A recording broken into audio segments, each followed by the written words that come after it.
one with fancy moves, beautiful.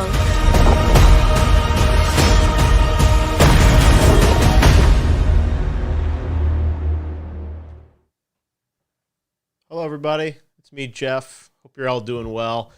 Welcome to Summer Game Fest from home. I know we don't have a fancy stage today, but I still wanted to stop by and hang out with everyone as we get ready for the Ubisoft Forward event that we're going to be co-streaming here.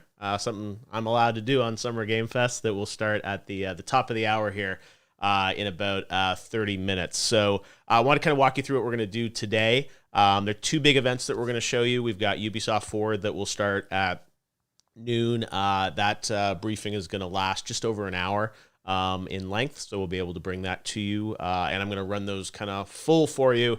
I'll commentate kind of before or after, but I'm really just going to kind of experience them with you guys and react to them. And then after that, we've got Devolver Max Plus, I think is they're calling it, the Devolver Digital event.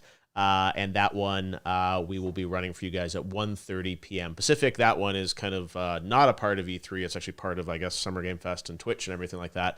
So we'll run that as well for everybody. We're excited about. So, yeah, really fun to sort of be here with you guys. As we count down to Ubisoft, I want to talk a little bit about Summer Game Fest kickoff on Thursday. First of all, thank you all so much for watching. We'll put out some numbers, I think, next week, but we are blown away by how many people watch it on Twitch alone. I think it was over 1.8 million concurrent people that were watching and co-streaming the show, which is very important to have co-streaming. So I know I tweeted this morning. You guys probably saw that E3 turned down my request to co-stream their event, which I made weeks ago, which I thought was a little strange. I've been going to E3 for 25 years, and I was trying to sort of help them out, and even the kickoff show was, I think, sort of a big opening for the weekend. But the good news is we have relationships with all the game companies, and we've been cleared directly by them. We're partnering directly with these game companies. And that leads to sort of the other thing that people have been asking me about, like, oh, is this E3? Is it not? These events that publishers are doing, like Ubisoft today and Xbox tomorrow and Square, they're partnered with me. They're partnered, I guess, with E3, or some of them are, or some of them aren't. And they're just their own events that people can co-stream. So even though E3 turned me down, it doesn't really honestly impact anything I'm going to do because we're working with Ubisoft. We just had Giancarlo Esposito on the kickoff show. We're working very closely with Xbox and Bethesda. We have the Summer Game Fest demo event that's coming up on Tuesday. We're working with Square Enix. So all the companies that really matter, honestly, are going to be involved, hopefully, in what we're doing here for Summer Game Fest. So we're going to be able to bring you everything. And what I'd say is that these publisher events, they're running them on their own channels, and they're working with co-streamers. Xbox and Bethesda has an amazing co-streamer program they've been working on with creators. So you're going to be able to share those shows and those events. And E3 is really just kind of like wrapping around, I think. I don't know. We'll have to see what they do. But I think they're just going to sort of wrap around that stuff. And it's sort of like when I equate this to like a State of the Union address where there's a pool feed and multiple people will cover that. So think of what I'm doing as NBC and what E3 is doing as ABC or CNN or whatever network you want to use in the Americas for an analogy. But these are really events that just are meant to elevate the industry and elevate publishers. So that's what I'm doing here is putting this all together in a new kind of and fancy way. So first of all, I want to talk a little about Kickoff Live. I'm going to take some questions from you guys in the chat.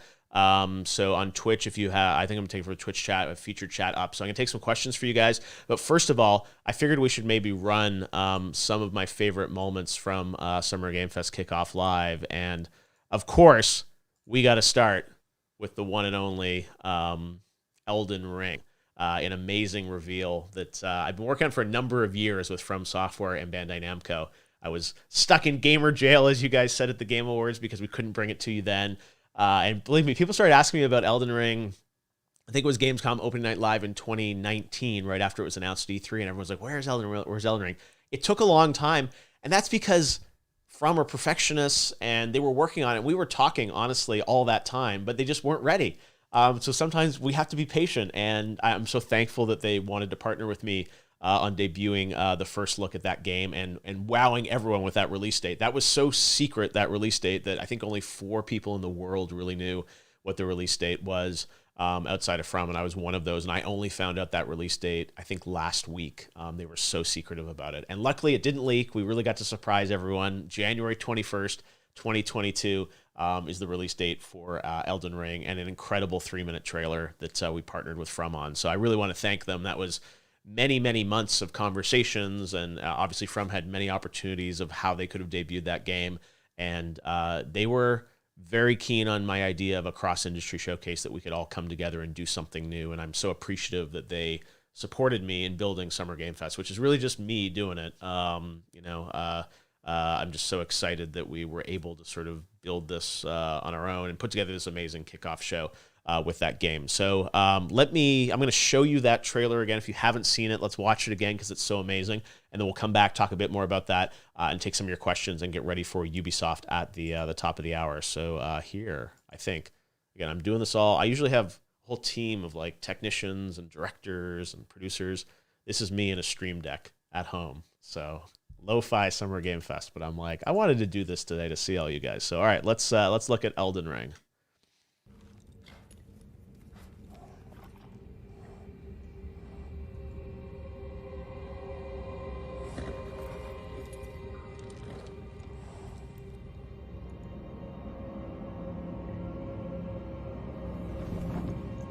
The tarnished will soon return, guided by grace once lost.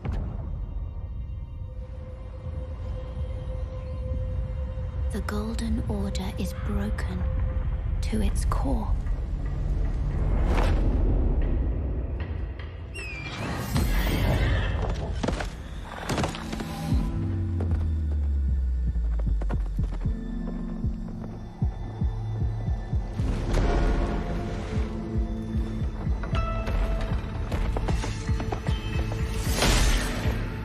Foul tarnished, in search of the Elden Ring, emboldened by the flame of ambition. Someone must extinguish thy flame.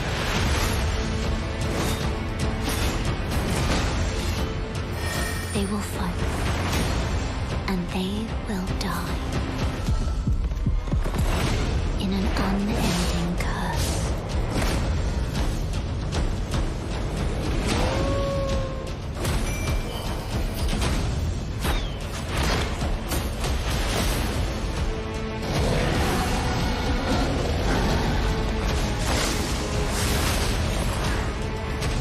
For how else is a champion or a lord to be born?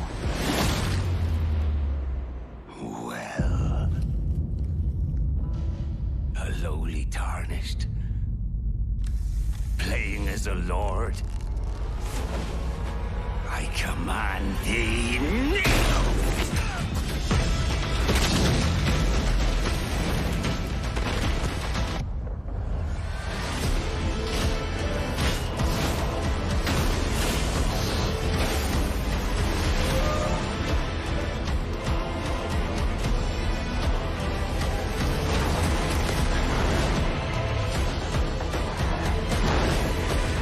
Brandish the Elden Ring. For all of us.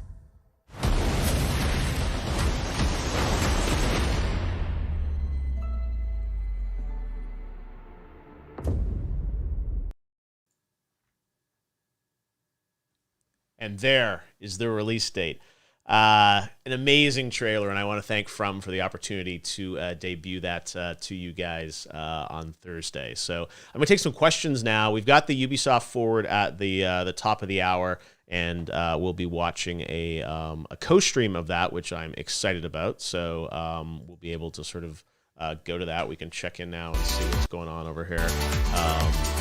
Looks like they're in a sort of pre-show state right now for the Ubisoft Forward. So we'll be able to go back and watch that in a little bit. But right now, I figured I'd sort of take some questions from you guys from the featured chat. So let's jump on over here and sort of see what questions you guys have. All right, so if you have a question, drop it into the Twitch chat, and I will try and answer it. All right, first question is, how much of Elden Ring have I played? Good question. I have not played any of Elden Ring, unfortunately. I know Phil Spencer, he tweeted a few months ago that he had got a chance to play a bunch, and I'm like, I'm very jealous of that. I haven't had a chance to play it at all. I mean, part of that I'm sure is because From a Secret, but also I haven't been in Japan and had a chance to visit with From in person, so there's no real way for me to play it, and I definitely don't think they're going to send me a build.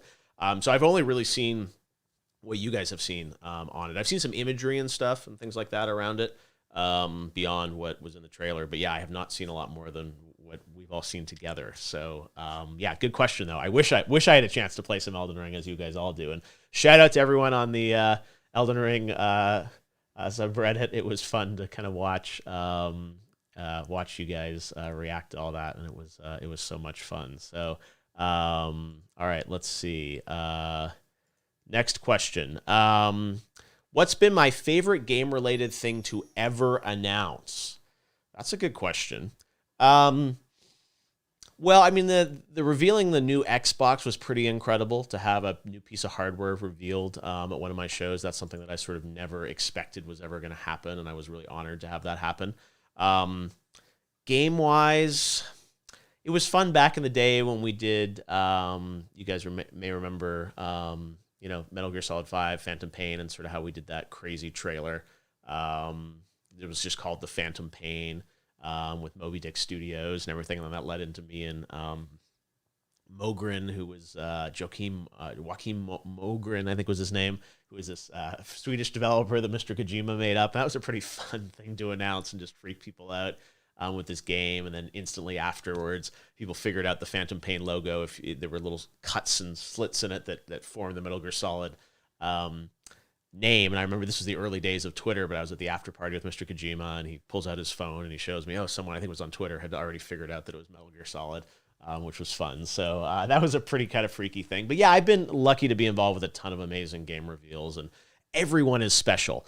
And it's really important to me that we pay tribute to the developers and do things in the right way. So great question, though. All right, let's see. Next question.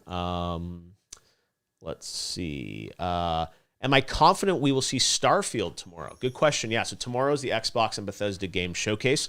I don't know. I mean, I think there's probably a pretty good shot that we would get some kind of update on Starfield. That's the next game from Todd Howard and Bethesda Game Studios. It's Xbox and Bethesda together as an event, and Bethesda's, I think their next two games, unless they announce something that comes out right away, are PlayStation exclusives to start. With Deathloop and Ghostwire Tokyo. So I would think it's unlikely we would see those. Maybe we would, because I guess they'll eventually come to PC and Xbox. But so that makes me think then Bethesda probably has some other stuff that they would show, and I would think Elder Scrolls Online and things like that would likely be included. But yeah, I think there's a pretty good shot, and even the imagery that Xbox put out with sort of Halo very much looks like kind of some type of outer space sort of planet, and people see a Forza wheel maybe, and people are like, does that suggest that likely we'll hear something about where Forza's going? Halo Infinite's pretty good bet, and then yeah, there's the idea. It's really more what would they do on Starfield, and sometimes Todd, I remember famously with Fallout, he did like a 20 or 30 minute presentation on that game, and sometimes he goes much more in depth. So the question probably is more like, what would we see? Would we just see a trailer? Would we see an extended demo? I don't know. But yeah, I think we'd hopefully get some kind of update on what BGS is doing. And it's been, was it 2019? I think it was 2019 or 2018 when that was the year. The only time that Starfield's ever really been spoken about is when Todd announced it at the Bethesda E3 event, and it was sort of Starfield and Elder Scrolls 6, and he kind of teased both of those, but we really don't know anything about it. So hopefully we'll get some kind of update. But I think the fact that Bethesda is in the headline of the showcase tomorrow makes me think that we would hopefully hear something related to that game in some form.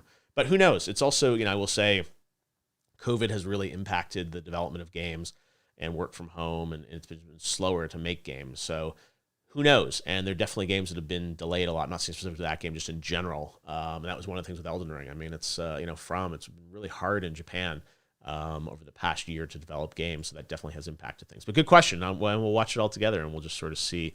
Let's see. All right, next question. Will we be like Ubisoft Forward? Will we like Ubisoft Forward? I don't know. I know a bit about what's going to be in that show. There's obviously this morning there were some rumors of a new Mario and Rabbids game. That sounds like that might be something that they would either announce or Nintendo would announce at their direct on Tuesday. We know Far Cry 6. Yeah, I mean, Ubisoft has a lot of games that are kind of announced, but they haven't said much on in a while, like Skull and Bones, Beyond Good and Evil. There's a new Rainbow Six that they've been teasing for a while. So, yeah, we'll see. I mean, and then there's things like Just Dance. There's probably Assassin's DLC stuff. So, I don't know. We'll see. Ubisoft usually tries to have like a one more thing surprise in a lot of their events where Yves Guillemot, the founder and CEO, often tries to kind of announce something new at the end of every event. So, we'll see if they have that this year. I'm trying to think what last year if they did have a one more thing.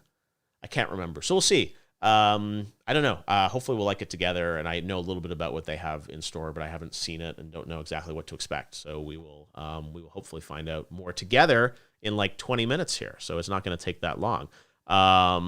Let's see. Which year of the Game Awards was my favorite? Thanks for being a cool host, by the way. Thank you, Neilbot. Well, the first year is always very special to me because we did it, and that was incredible that we were able to make the Game Awards happen. And, you know, having Koji Kondo and Imagine Dragons be live together with us was incredible, and having the first gameplay of Breath of the Wild, like that was just out of this world to get that to happen. So that will always be very special to me. And then the second year is probably 2018 when we had Reggie, Phil, and Sean on stage to open the show. That was the year where Red Dead Redemption was up against God of War. We had Hans Zimmer and the orchestra playing. That was a very special year to me to just have all that come together in that way. But every year has been really special. And there's never been a year I look back and it's like, that didn't really work out, or that was my least favorite. Even last year, you know, I was really worried about what was going to happen with the show, but then it did so well, and we had so many people wanting to participate and be a part of it. That was really special. So luckily, they've all been really good for different reasons, but it's always scary going into it because you worry, is this the one that's not going to work? And especially now as our audience grows every year, there's a lot of pressure, I feel, to keep growing the show. And I hope this year, like, we're going to hit 100 million viewers. It's like, how do we get there? What's it going to take? So there's a lot of pressure around it as well. But so far, I've been pretty happy with how things have gone. Let's see. I'm going to ask some more questions here. What other games would I like to see a Netflix adaptation of? Yeah, I hosted Netflix's Geeked Week. Some of you guys probably watched it on the channel yesterday. And they're doing so many amazing adaptations. I don't know. It's a good question. I would love to see some Valve stuff adapted in a fun way. A Portal movie that J.J. Abrams, I think, has been talking about making. I think it would be fun to see that kind of just in the world, right? And I know what I want to see is not adaptations of exact stories, but things in and around the world. So, like, to me, what would be cool, like, imagine like a series set in like Aperture Science and just being fun. It doesn't have to be about Chell's adventures, just sort of something that's set in Aperture Science. I think would be an amazing show. So that kind of stuff I get excited about. And, you know, I don't know if I want to see like a God of War adaptation, or, I mean, like, sure, in the right angle, but I don't know. They're doing like a Twisted Metal show, which I'm like kind of curious. That could be interesting. So I don't know. Good question. Let's see. More questions here. What was my fave thing to reveal last year at the Game Awards? Ooh, good question. I'm trying to remember what we had to reveal. Perfect Dark was really cool. The Smash Brothers, character announcement was pretty spectacular to be able to pull that off and surprise everyone with that, which was really good. Yeah, I don't know. Every year's different, and we get so many great games across the industry. Even like Returnal was really cool to be able to show that, and that turned out to be such an amazing game. So I don't know. Like, it's different every year, and we're honored. I mean, even this year, we have so many people already pitching us games for December even, which is really, really exciting. So I'm excited. Do I have any surprises still for the weekend? I personally don't have any surprises. We had an amazing show with on Thursday with sort of all my surprises, and there'll be some more games, and I think there'll be news coming out on games over the next couple of days, and we're just gonna watch them together. But I don't have anything particularly special. Jeff, when's your birthday? Wikipedia wants to know. My birthday is coming up actually in a couple of weeks. It's June the 24th. So you want to update my Wikipedia for me? Someone actually said that to me the other day. They were like, "Oh, your birthday's not listed." It's not a secret. I don't know. You probably, if you search June 24th, Geoff Keighley, you'll probably find that somewhere on the internet. It's not anything too surprising.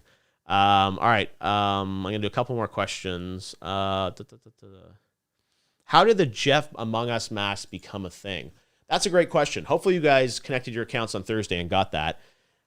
Honestly, it was a thing that I think Twitch came up with Innersloth, and I was so busy with the Game Awards, they kind of, I think we talked to Innersloth about doing some kind of drop for Among Us, and then somehow it turned into like, oh, we're gonna make your picture into a mask. And I was so busy with Game Awards, I'm like, yeah, sure, sounds good. And I like didn't really quite realize what we were doing, and then it just became a thing around the Game Awards where everyone was running around with my mask.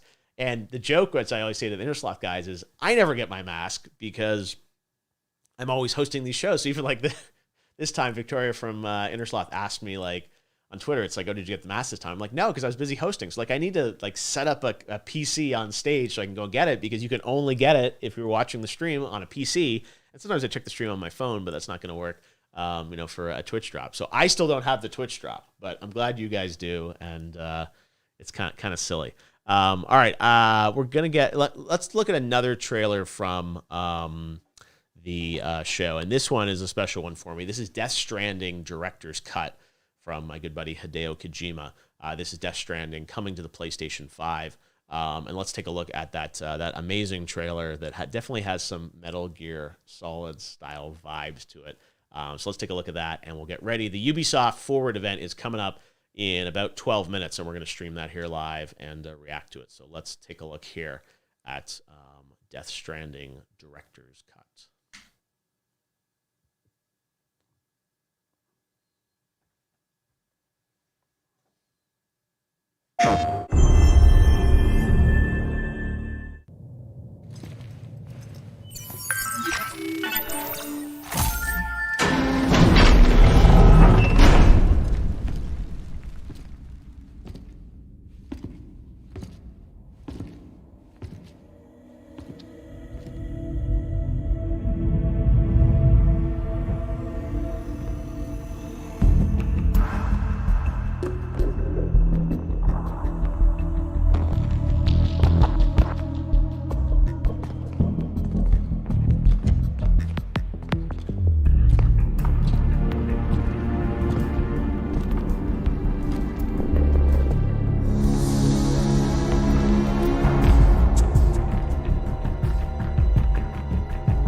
PlayStation.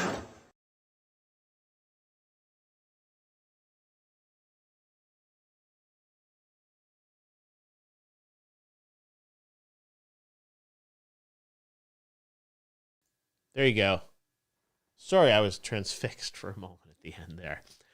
With all things Death Stranding Director's Cut, which is so cool. So we'll find out more about that coming soon from Hideo Kojima, but always into whatever he's doing and excited to see more of that. So we were so honored to have the kickoff event on Thursday, and thanks to all you guys for watching and being a part of it. Really means the world to me that everyone was there and checking it out. So what we're going to do now is kind of get ready for the Ubisoft Forward. It's at the top of the hour. So just if you're just tuning in now, we're going to run that stream for you at the top of the hour. It's going to run, I think it's going to run like an hour and 10 minutes roughly is what I'm being told by Ubisoft. And then we'll come back. We'll react to some of that stuff. I'm going to post my poll on Twitter, as I always do, to ask you guys how you would rate that one.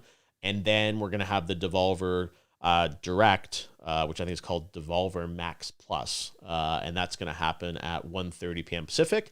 And then after that, I think we're going to be good. And we're just going to go on with our day and get ready for tomorrow, when I am going to co-stream the Xbox and Bethesda showcase and then the Square Enix event. And that's really what we're going to do. I'm not going to be co-streaming everything. I've really picked the things that I think are going to be most meaningful to you guys. So we've got Ubisoft today, Devolver. Tomorrow we've got Xbox and Bethesda, which I think is going to be a really, really special show. And then Square Enix. And Monday we're not going to do anything. And then Tuesday I'm probably going to co-stream the Nintendo Direct if I'm allowed to and be a part of that. So that's kind of what I'm doing. Lots of ways to watch things, but I think it's fun to watch it with you guys. So, the big question I think is what's Ubisoft going to have for us? So let's talk a little bit about that as we get ready. And they've given me a couple of feeds to look at here. So we're going to see sort of how these come in. But, is that right? It's 23 minutes? That seems like a while. Starting later than we think. All right. Anyways, I'll turn that down, but we'll just sort of see and see what happens with all things Ubisoft. But so Ubisoft, obviously, we know that Far Cry 6 is sort of the big thing that they're going to be talking about in some form. And Giancarlo Esposito, is the star of. Oh, there we go. There's a better time, I guess, for all things Ubisoft. This is now buffered in. Sorry about that. They gave me this special fast feed of Ubisoft Forward. So it looks like we're all set now for it. But it'll be about 5 minutes away. That makes more sense. I was like, wait, why do they say it's going to be 20 minutes out? So, the thing that I always wonder about with these events is, like, how do you get the fastest possible feed, right? Because we all want the announcements just as they happen. So hopefully this is going to be as fast as possible for you guys and in the highest of possible qualities. So the things that I think we can look for from Ubisoft, as I said, we know we'll probably see more on all things Far Cry. Although, Far Cry 6, they just showed a trailer for it recently. So it's one of those things that, I'll be interested to see how much more they're really going to sort of show of it. Because it's one of those things that I think they have a lot that they need to do on that game still in terms of showing gameplay and other content around it. So that's something that I think is going to be really important to look at. And then Rainbow Six, we know that we're going to sort of see more of Rainbow Six that we think, there'll be something related to Rainbow Six, and that's sort of a franchise that has really kind of grown on its own as its own sort of, really its own property that has been really sort of successful for Ubisoft over the past couple of years, and I think there's interest in kind of where that's going to go. And then obviously the rumors of it looks like this is getting kind of slow, whatever this fast feed is, so I'm going to go to our backup fast feed just to make sure it's all going to end up working out. But the thing that I think is, I think we could see some more stuff there related to that franchise, Mario and Rabbids, and I'm kind of curious to see ultimately what Ubisoft sort of has in store for us with that. All right, we're going to go back to another feed to make sure that we feel real good about this, so we are fully ready for all things that Ubisoft has in store for us for this live show, because that's important to be able to watch it live. What are you guys anticipating? Drop it in the chat. All right, we've got a better feed here, it looks like, and we're going to go to that now, so hold on. There we go. All right, so we got that. Let me drop my little camera in here.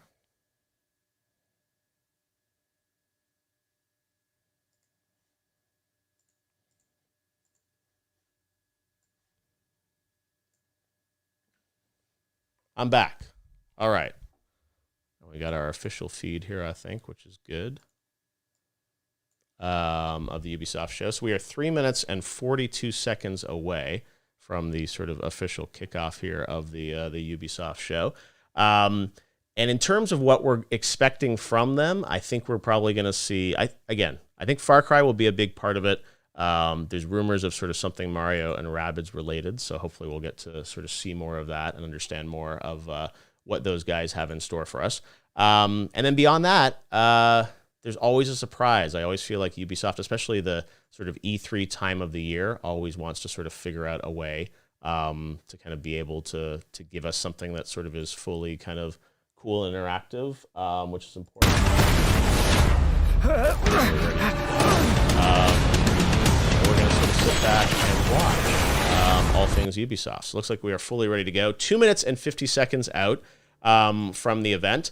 And we'll see what they've got. So we'll watch together. It's going to be about an hour and I think 10 minutes in length in terms of what we're going to see from Ubisoft. And then we'll come back afterwards, and then we'll get ready for the Devolver show that will be at the bottom of that hour around 1:30. So we'll watch those things together, react to them, and get ready for tomorrow, which will be a big day with the Xbox and Bethesda showcase, and their Square Enix will have their events. And those are going to be sort of the two main anchors, I think, of tomorrow.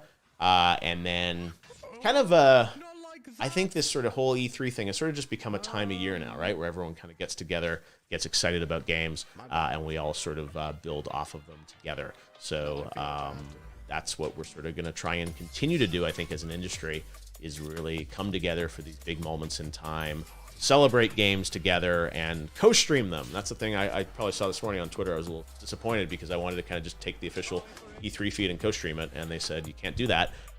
So we're just working directly with the publishers now and bringing these to you, and I'm sure many people across all of Twitch and Twitter and YouTube and everyone are putting this all together and trying to make it all happen. So I'm excited to sort of see what's in store for all of us. So, all right, we're a minute 30 away. I'm just going to turn this up, and we're going to watch it together, and then I'll be back at the end to react. So Ubisoft Forward coming up here. Enjoy the show, and I'm going to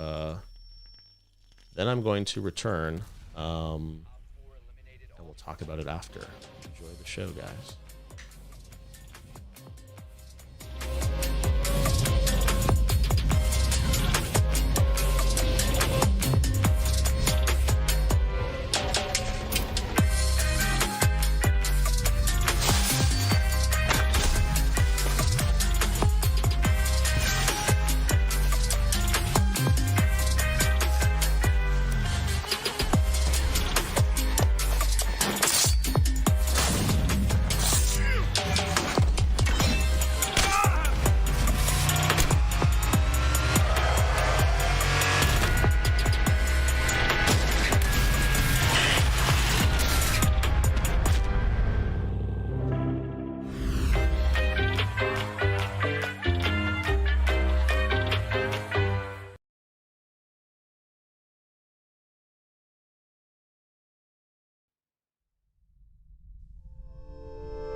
And welcome to Ubisoft Forward. I'm Neelam. And I'm Yusuf. We're so thrilled to be back hosting Ubisoft Forward. Over the next hour, we'll be your guides to all the latest news and exciting announcements coming from Ubisoft. We've got so much in store for you today, including deeper looks at Far Cry 6, Riders Republic, and Rainbow Six, plus a few other surprises you'll find out about soon enough. Neelam, I'm excited. We're filming this together. We got this gorgeous set. E3 is back. But I know why y'all are here. You want to see games, so let's get right into it. The Rainbow Six operators are facing off against an evolving and deadly threat. You'll no doubt have noticed that the alien parasite has spread to new areas. It's time to suit up and step into the containment zone. Here's a deeper look at Rainbow Six Extraction.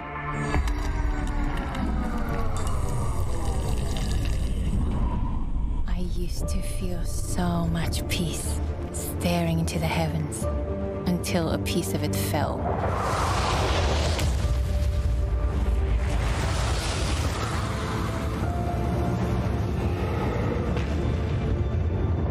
And the nightmare began.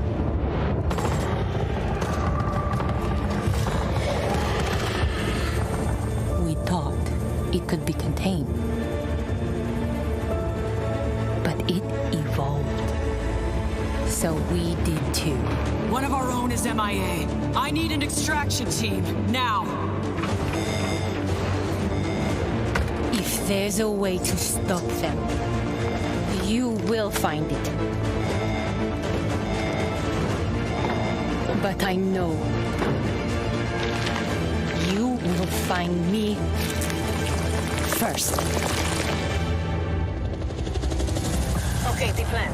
Nomad, secure our exit. I'll take out the nests. And I'll find Ivana. I have your signal. Let's go. We're already out of the nests. Incoming! Clear the area!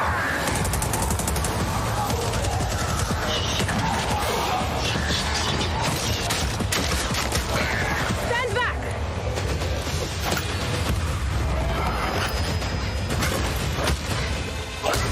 Down.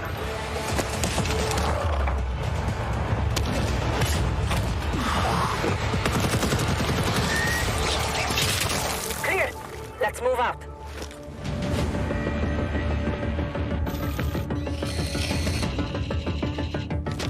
Clock's ticking.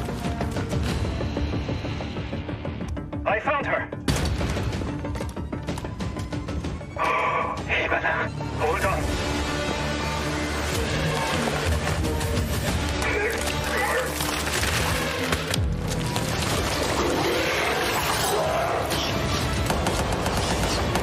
I've got company. Coming through! Countermeasures.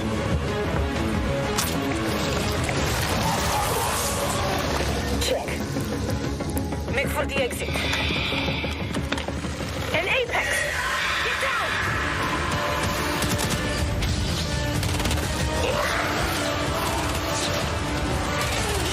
Ella, look out! I don't have the shot! Not so fast. Target the breacher!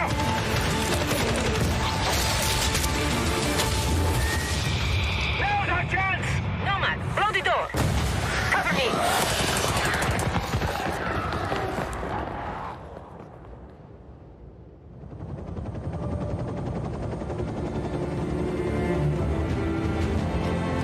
Hey, you all throwing me a party? Yeah. Too bad you missed all the fireworks. Team, it's Ash. We're not done yet. VIP down and...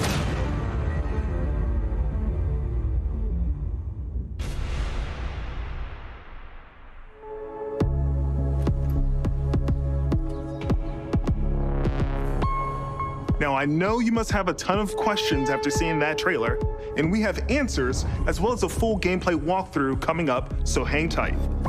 My name is Richard. I'm your resident community developer coming to you from North Carolina. We're thrilled to be back to give you an introduction to Rainbow Six Extraction. With me today in Montreal, I have Bruno Lalonde, our lead technical director, and Alicia Fortier, game designer, to help walk us through. Alicia, what can we tell our players about Extraction? Extraction is a 1 to 3 player co-op experience. You might think you know what you're getting into since there's going to be some of your favorite Rainbow Six operators, but it's going to be completely different because this time you're not fighting against each other. You're coming together to face an unprecedented, evolving alien threat. Some of the operator's abilities, gadgets, and tech should feel familiar to Siege players, but this time, as you progress through the game, you'll unlock new ability upgrades and a whole new arsenal specifically designed to take on this new threat. So the operators we just saw in that trailer are very familiar, but what happened to Hibana? She got captured. In Extraction, you're always putting it all on the line. If you or a teammate falls during an incursion, you're gonna go missing in action. You can't play MIA operators until they're safely recovered. You and your squad are gonna have to come back together to get back in there and get them out. Every time you go in the containment zone, you risk losing all your progress and upgrades. So stay on your toes and weigh every move you make. Balancing that risk and reward scenario is going to be tough. Bruno, can you tell us a little bit more about the alien threat? What is it? Who are they? And where do they come from? What we know is the Archeans are an evolved form of the parasite that was first detected a few years ago during the outbreak event in New Mexico. But a lot have changed since. The parasite has spread to 3 new regions, emerging in several containment zones within New York, San Francisco, and Alaska. This is what we know so far. Within the containment zones, the alien ecosystem is in a continual evolution, as incubation nests and their sprawling tissue spawn procedurally, taking over different areas of the map and reaction to the player presence. The parasite is always spreading, always evolving, but it didn't look too happy about the operators disturbing their new home. What are we facing off against? Well, the black goo-like sprawl is probably the first thing you will take on. It spreads to the map once your presence is detected, slowing your progress and helping the Archeans. Some of the other threats you may have seen in the trailer are the long-range spiker, the explosive breachers, the shape-shifting tormentors, and the apex. There's a lot more species of Archeans and mutations that have been observed. More to come on that very soon.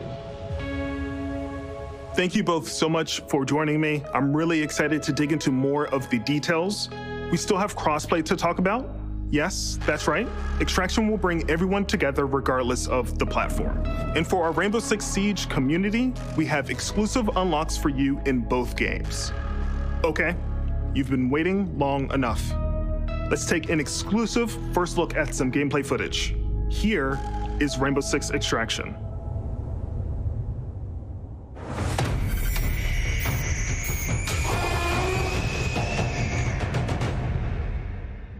Welcome to Rainbow Six Extraction, the new tactical co-op shooter game where Rainbow Six operators are dropped into alien territory.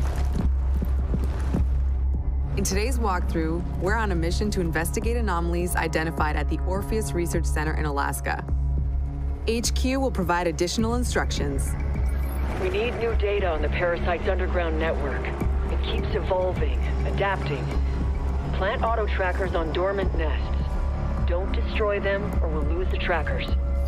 As a squad of 3, Ella, Alibi, and Sledge will use their operator abilities to complete objectives, assist each other, and obliterate Archeans in their way. Drone spinning up.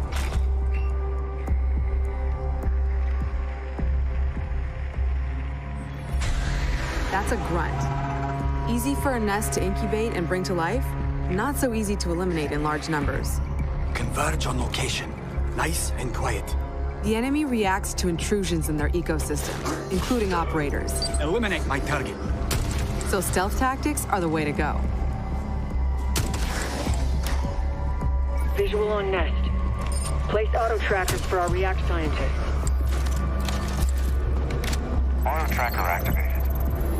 Visual hostile. Auto tracker activated.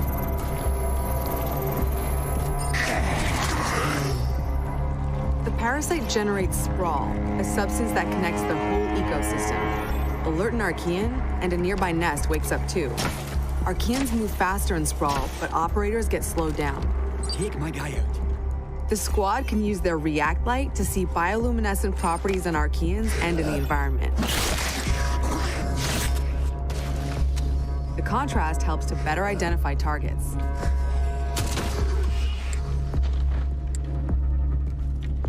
Nest mapping complete. A scientist just gave me the thumbs up. Good job. Identifying Archean variants helps the team determine the best approach to take them out. Scan grenade. Spotted a rooter. It can immobilize anyone in front of it, so Sledge will swing around back.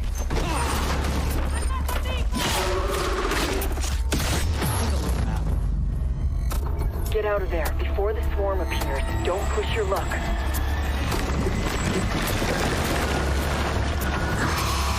Airlock, go!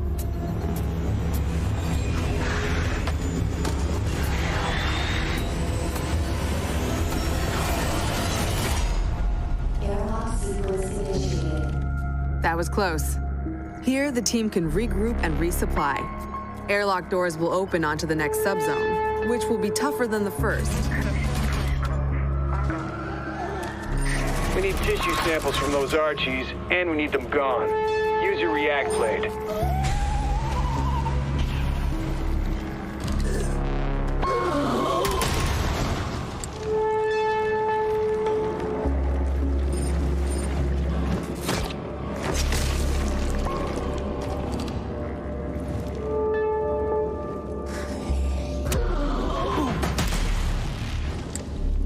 Right there. React blade, do your thing. That target is finished. One down. We're not done yet. That's your target. Don't put it to death just yet. Get that sample. We've located a spiker. It can fire armor-piercing projectiles. Alibi deploys a Prisma hologram. Deploying the bait.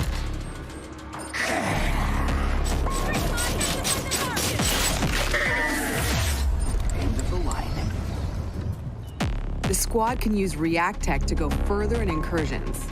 The more intel they collect, the more tech they'll have at their disposal to fight off this threat. It's all about teamwork to outsmart the enemy. Barricade that spot. Reinforcing the wall. Creating a choke point is a good idea to increase the arc mine's efficiency. Eyes on hostile! Arc mine is set.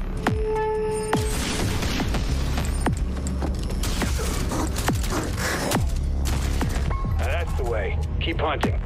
That's the React threat sensor. Smasher incoming.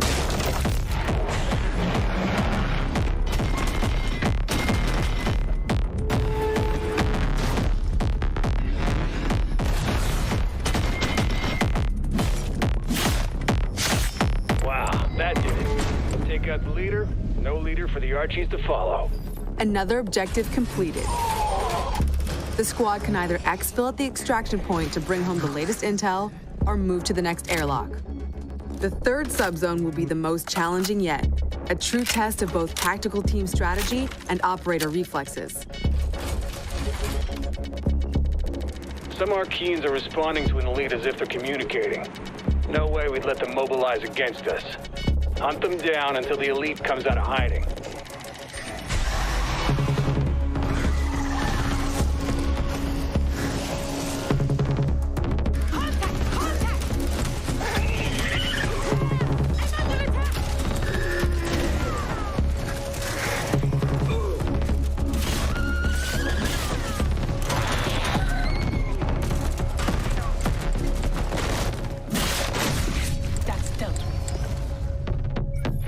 Show up any second. Enemy located! Eliminate my target! I'm compromised! Eyes on hostile! Operator down! Reloading! We have an operator in stasis. An operator is now MIA. I don't know if you can hear this, but we're mounting a rescue. Hang tight.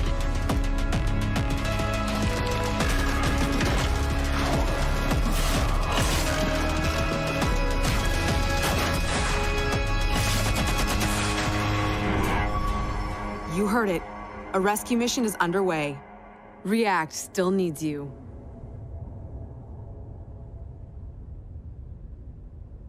Operators, it's time to unite and stand together against this emerging threat. Squad up with friends in co-op or step into the containment alone.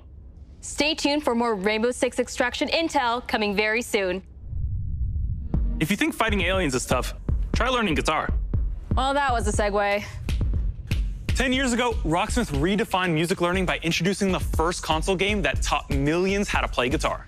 Whether you're already an expert or just starting out, Rocksmith has an approach that's for everyone. A fun and interactive way to learn guitar playing your favorite songs. And in the decade since its release, our community and its impact have only amplified. This year, let's turn it up to 11 and see what's next for Rocksmith.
I'm Arthur Von Nagel, producer at Ubisoft San Francisco, and Rocksmith has truly been a dream project for me.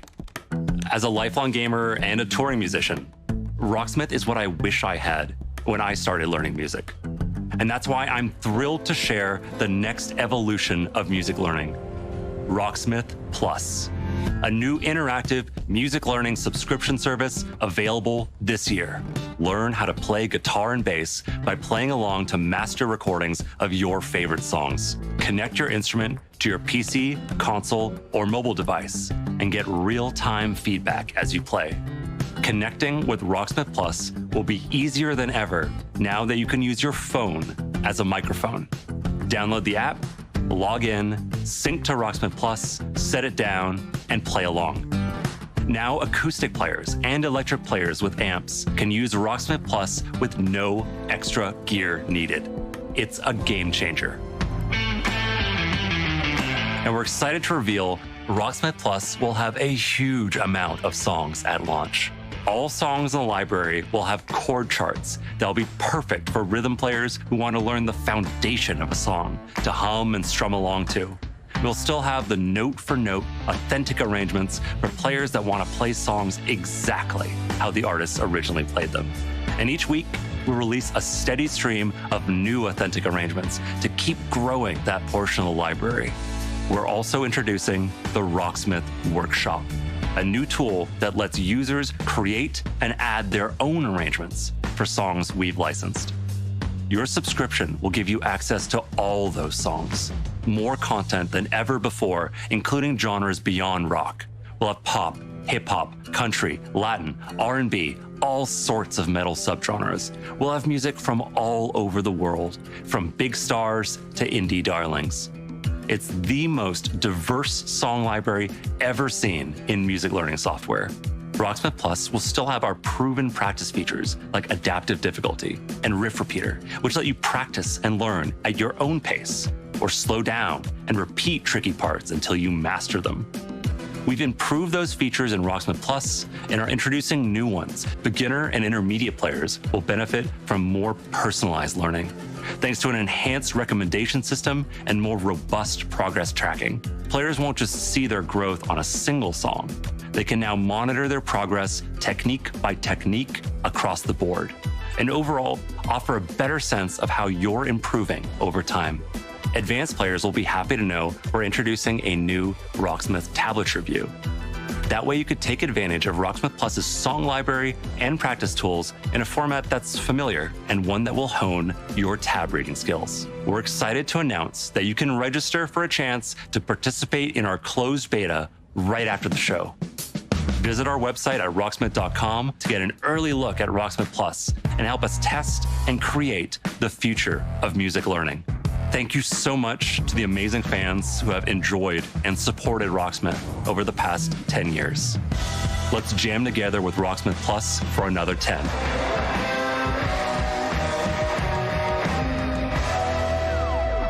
Register now for a chance to play the Rocksmith Plus beta. Summer's coming, and nothing gets thrill seekers' blood flowing like bright sun and fresh trails. And Riders Republic will give them just that. Last year, you got a first look at our massive multiplayer outdoor sports extravaganza. Since then, the project's grown by jumps and grinds.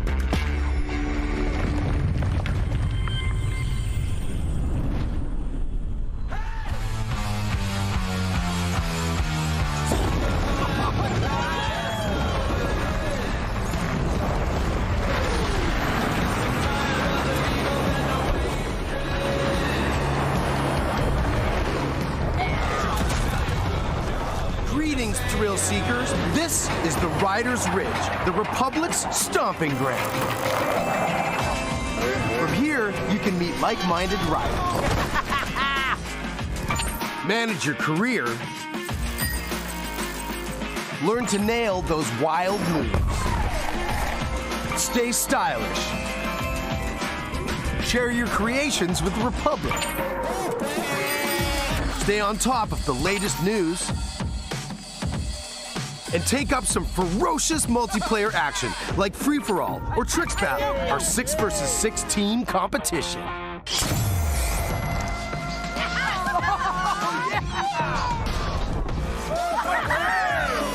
So, here's how it works. Performing big tricks on the modules will turn them from red to blue, and every trick that you stomp will contribute to your team's overall score. You still with me? Okay. When your team has turned all the modules blue, you capture that district, which will help multiply your score into the big time. Progress, progress, progress. To unlock more content, you gotta earn those stars. So, if you want to be the boss of your own career, the world's most famous competitions are waiting for you.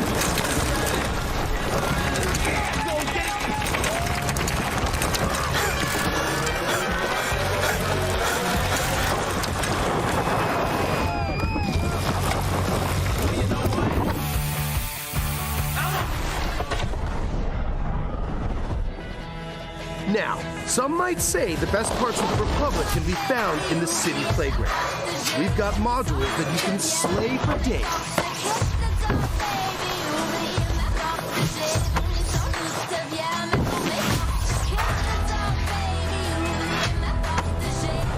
Maybe you're all about living on the edge. Either way, to progress, you've got to earn those stars. Having the right rig is important too. And we've all got our preferences.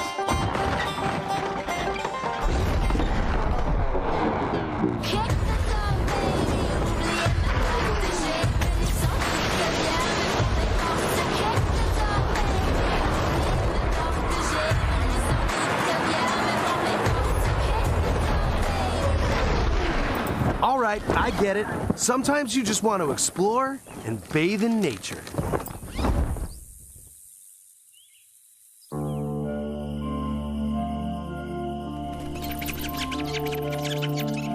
That's right.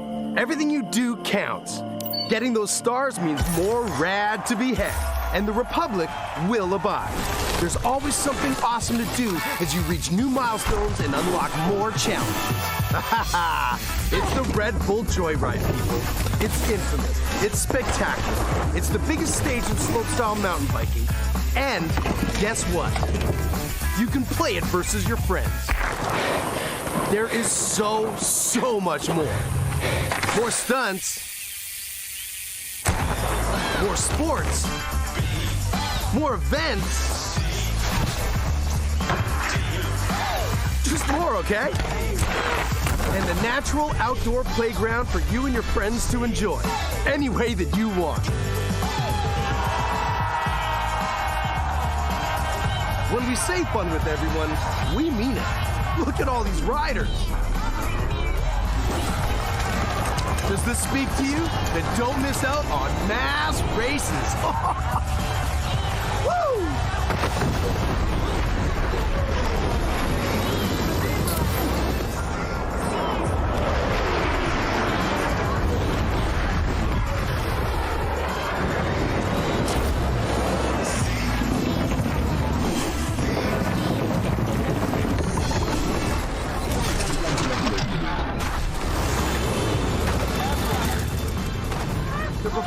Awaits you, rider.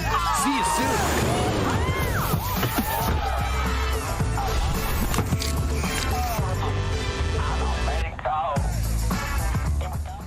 Don't keep the mountains waiting. Riders Republic is coming September 2nd, and you can pre-order now and claim your right to rip.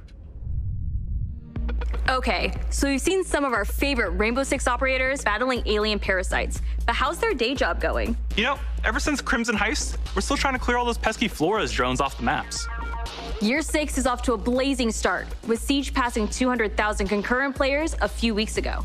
If you haven't joined in yet, 2021 is the perfect time to drop in.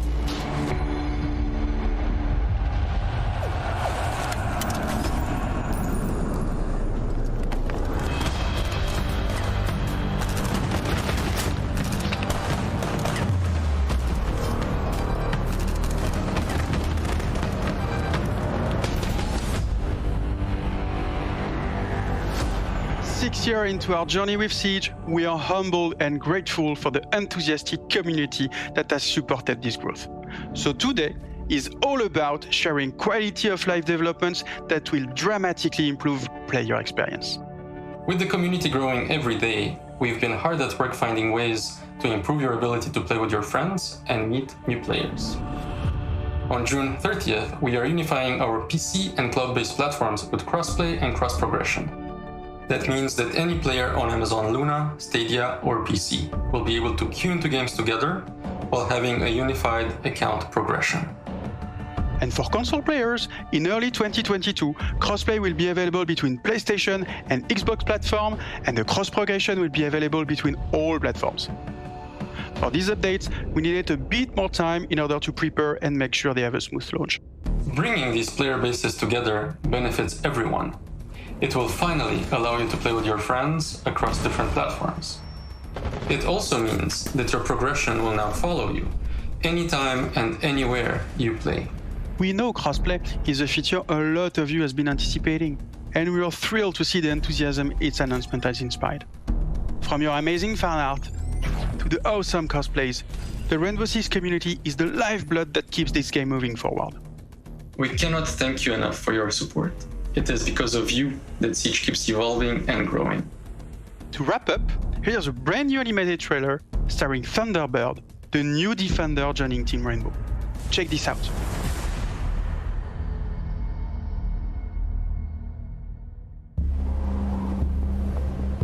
Ready? 6 years ago, I met a pilot. She saved my life. Damn.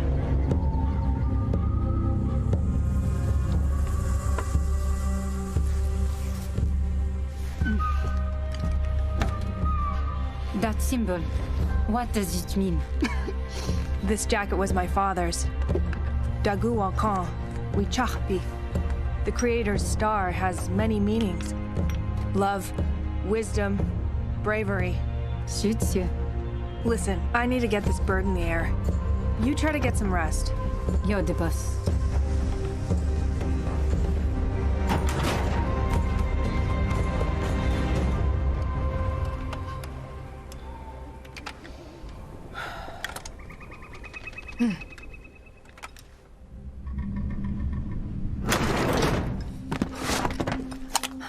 What's happening? Shh.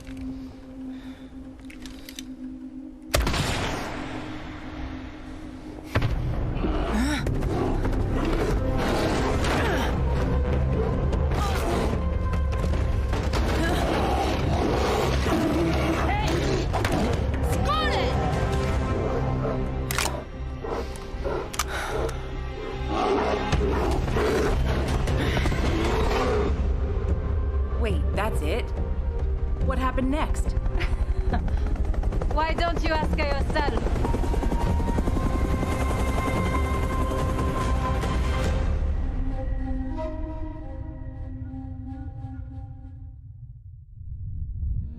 New projects aren't the only things to be excited about this year.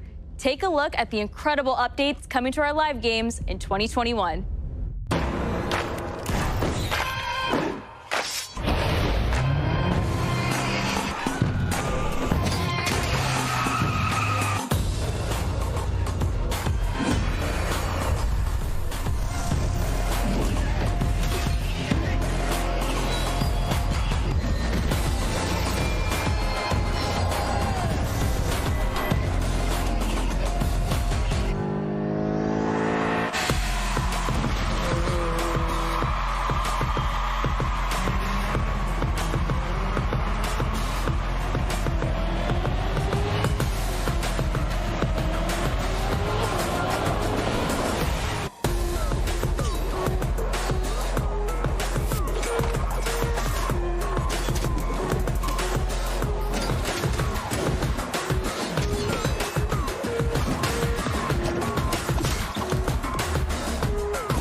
From the release of the Ghost experience to the latest teammate update, Ghost Recon Breakpoint keeps evolving thanks to your feedback. But that's not all. As 2021 marks the 20th anniversary of the Ghost Recon franchise, we are happy to announce that there are still many more surprises to come. Stay tuned, Ghosts.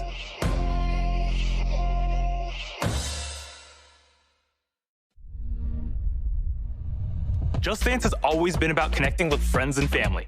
When you're in good company, there are no bad dancers. So move the coffee table, alert the local homeowners association, and let's get loud.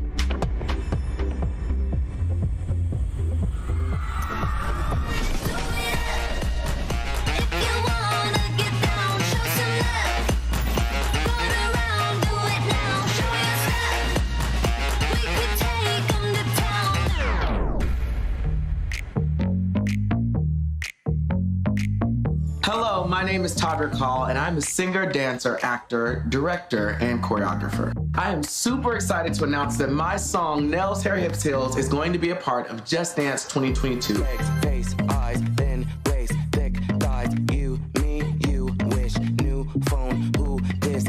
But that's not all. Oh no, for the first time ever, the Just Dance team and I are collaborating to give you an exclusive version of my song for Just Dance 2022. Girl, I don't dance, I work.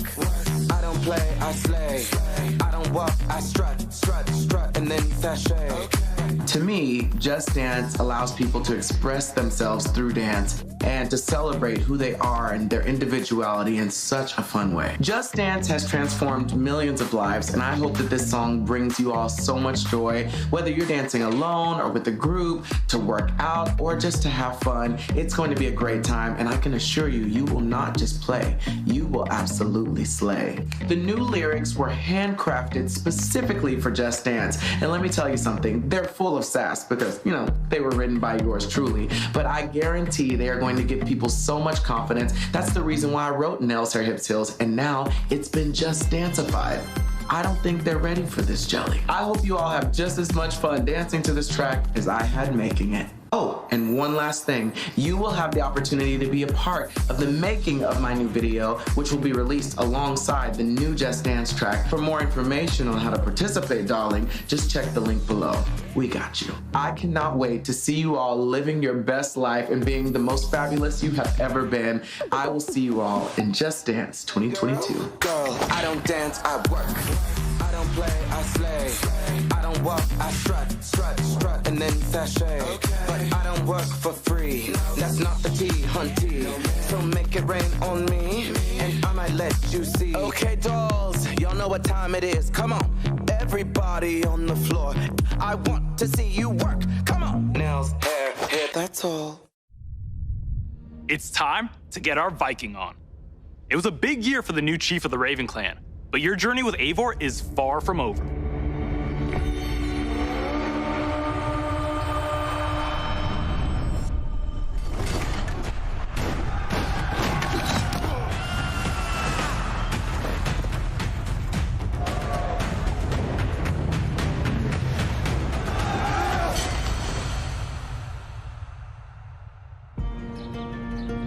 In November 2020, we released Assassin's Creed Valhalla.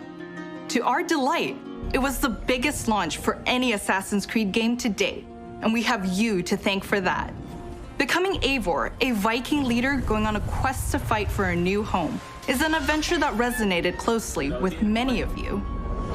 I certainly had fun exploring England with Eivor and stumbling across unique world events that left me with memorable side stories. Thank you, Eivor. We're amazed to see how you dedicated yourselves to the Viking lifestyle. You've led more than 300 million raids in total and built more than 100 million buildings in your settlements. Congrats. Eivor still has a long journey ahead, and we've been continuing to offer free updates for all players to enjoy post-launch. These updates include time-limited festivals, new quests, and even whole new game modes, such as the River Raids update and the Mastery Challenge. We add in community-requested tweaks and features too. For instance, we'll be adding one-handed swords in the coming weeks. The team is also working hard at tackling issues and improving the game experience for everyone. We've been tracking various known issues on our forums, and also shared our complex bug-fixing process in a recent dev blog. We love seeing your continual feedback, and we thank you for your patience and support for the game. On top of regular free updates, we're also building on Eivor's story and the world of Assassin's Creed Valhalla through game expansions. Wrath of the Druids released a few weeks ago, allowing players to explore Ireland and battle a mysterious cult, the Children of Danu.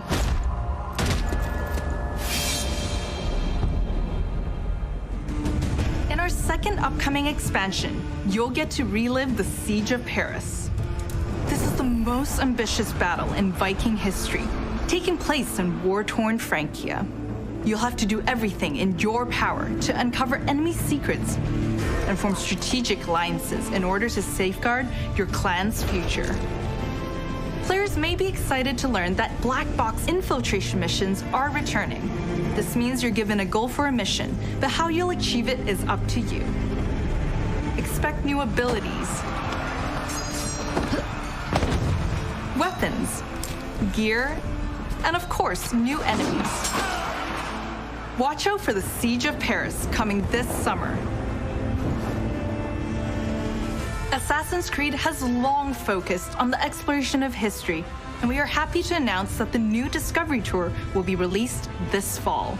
It will be free to all who own Assassin's Creed Valhalla. Explore the world and take a deeper dive into the history of the Viking Age. The team has crafted a new experience where you'll get to play as people during the time of Vikings and follow them in their endeavors, big and small, while collecting exclusive rewards. Whether you're an Assassin's Creed fan with a heart for history or a student looking to supplement your knowledge, the Discovery Tour Viking Age will have you covered. Assassin's Creed Valhalla doesn't stop here. For the first time on an Assassin's Creed title, we'll be supporting the game well into its second year. While this year will be a very active year for the game, we're already working on more expansions for next year. Something tells me that Eivor is not done with Odin yet.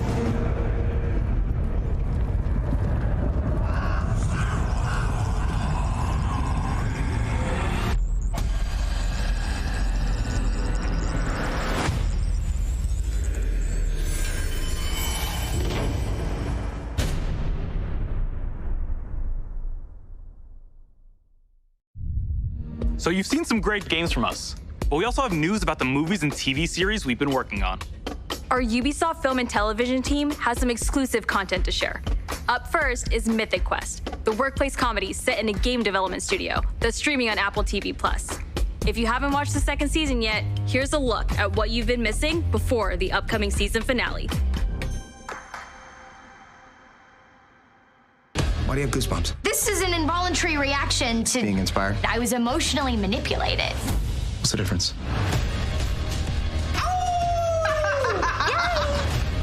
That's it. Except make it about me and not the world. I feel really seen and heard. I don't want to see you or hear you. She played us to get what she wanted. She inspired us. She emotionally manipulated us. What's the difference? Up next is an exclusive look at a new trailer for our feature-length movie, Werewolves Within. It's a whodunit with teeth that'll be coming to theaters June 25th and on demand July 2nd. Hello, everyone. I am Josh Rubin, the director of Werewolves Within. And I'm Sam Richardson, the star of Werewolves Within. Werewolves Within was based off a Ubisoft game, and we're so excited to bring you an exclusive look just for you. Check it out. Dr. Ellis? I told you, she's probably tanked. Touch this door again, I'll shoot. Again. Dr. Ellis? Okay, lost, please. Look, we need answers. It didn't disappear. What did you say? Shh. What? It's not Emerson Flint. It's one of you. What the hell is that supposed to mean? Okay, well, what did her eyeball say? Look, we don't understand. Can you just please come out? I'm afraid I can't do that, Ranger Wheeler. You could be one of them. What is she? One of what?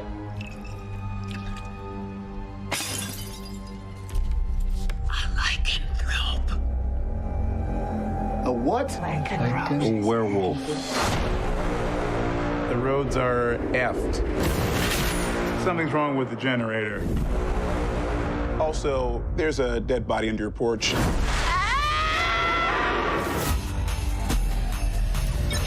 Yes! I'm gonna go get a croissant. Out of curiosity, who is packing? We having a good old-fashioned sleepover. With guns, though. With guns, yes. Everybody's going, how the heck?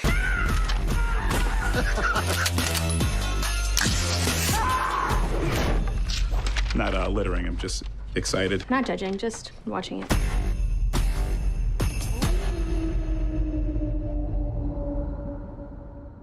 Follow Mythic Quest on Apple TV+, and be sure to catch Werewolves Within this summer, in theaters or on your on-demand platforms. No hero story is complete without a great rival to match them. After all, even the most vile tyrant is a star of their own narrative. When it comes to memorable villains, no one does it better than Far Cry.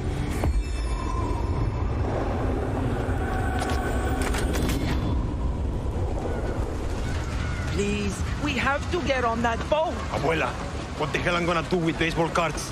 Do you have any idea what these are worth? Let us through. Quiet. Marco, always making new friends. Danny, you're late. Where's Alejo? He gave up his ticket for his family. Bullshit. Alejo's an orphan. Alejo's not going anywhere anymore. Come on, Marco. Let them on. Vamos. Good man.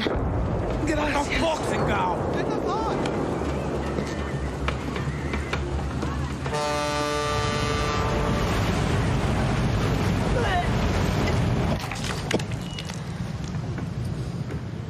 Gracias. Don't worry about it, chamaco. Here. It's all I've got. This isn't right, Danny. We should be fighting, not running to the Yankees. Alejo gave you a fucking gift, Lira. We survive. Same as the orphanage, same as the academy. What's that? Please, no, this is a fishing boat. Dios mío, no!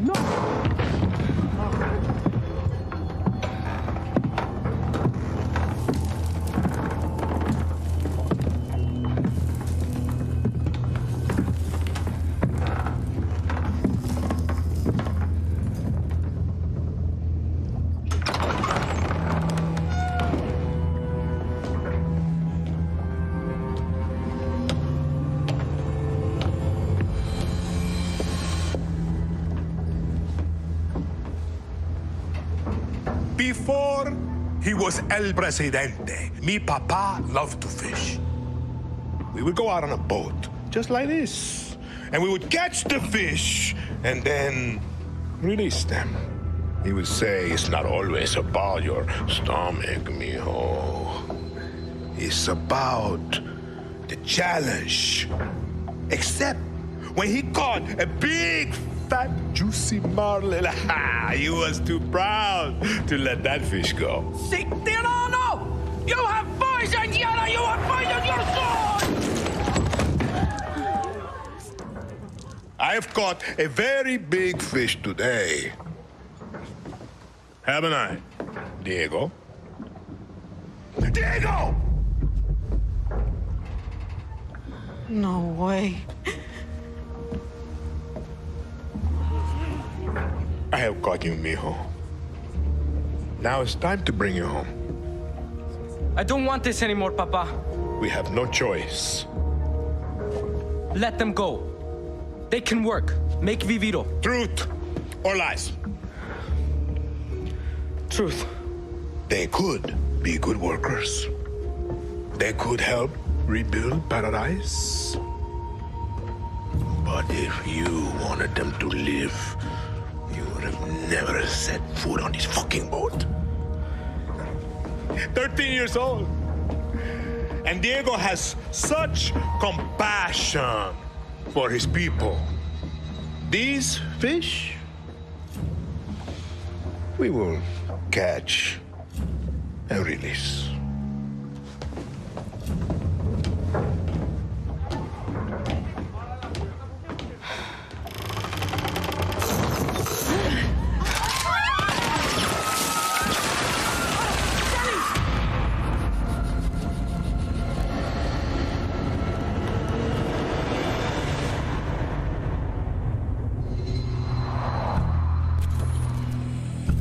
You've just seen another disturbing lesson from Anton Castillo, passed down to his son Diego as he grooms him to become the future ruler of Yara.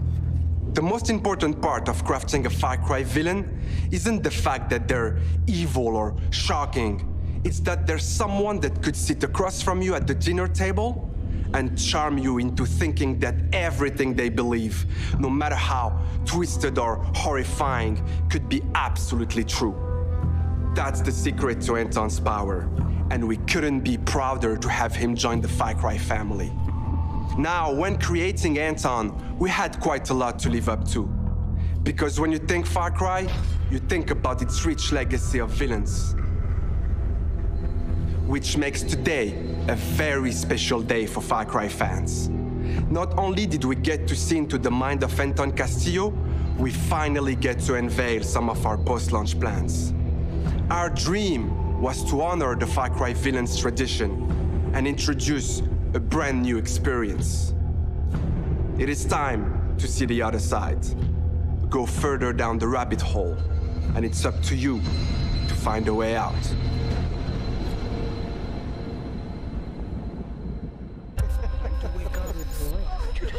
What is going on? Who's watching who? My, what a happy family.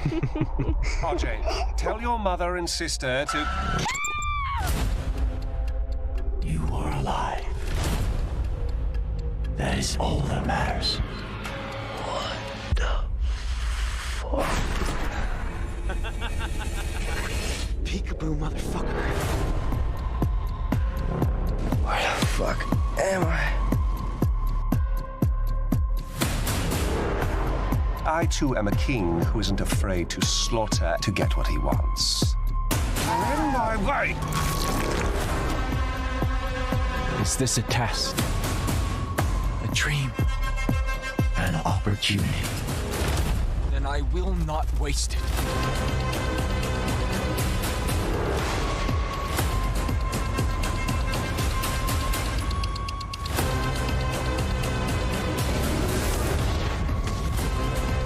You are beyond salvation. Did I ever tell you the definition of insanity?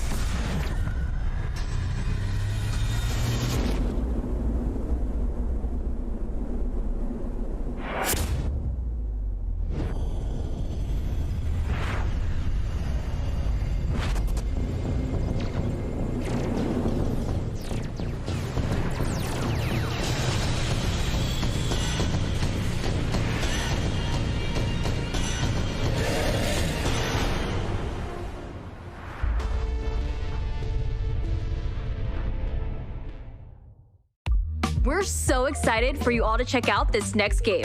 Oof, Neelam, I can't wait to get my hands on this one.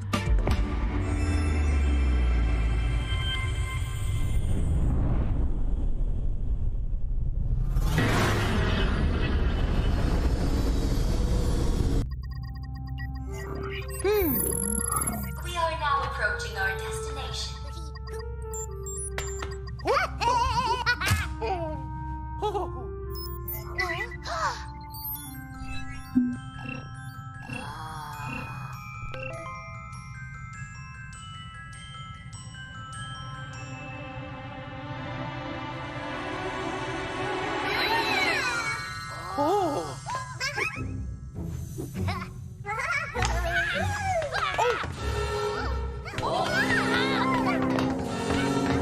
Vast energy anomaly detected.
The whole team is super proud of this new game, and I can't wait for you to experience it.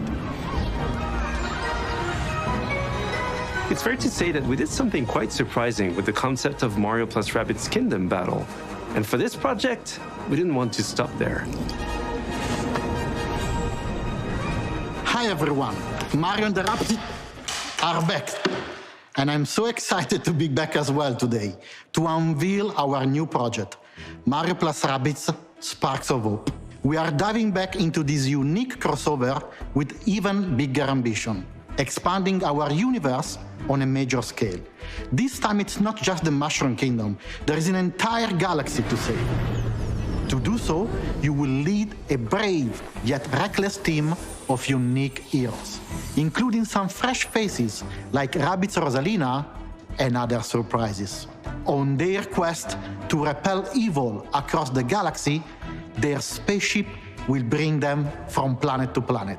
They will be facing a powerful villain, Cursor, an enemy unlike anything our heroes encountered before. But they won't be alone. By their side, they will have their new allies, the Sparks.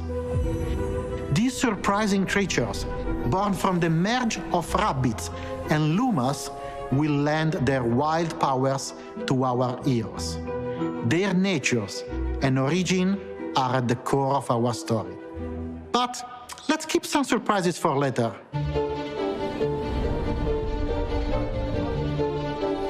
After the tremendous success of Mario plus Rabbids Kingdom Battle, the entire team was moved by the amazing reception from players across the world. We were stunned by the love we felt for this unexpected team-up.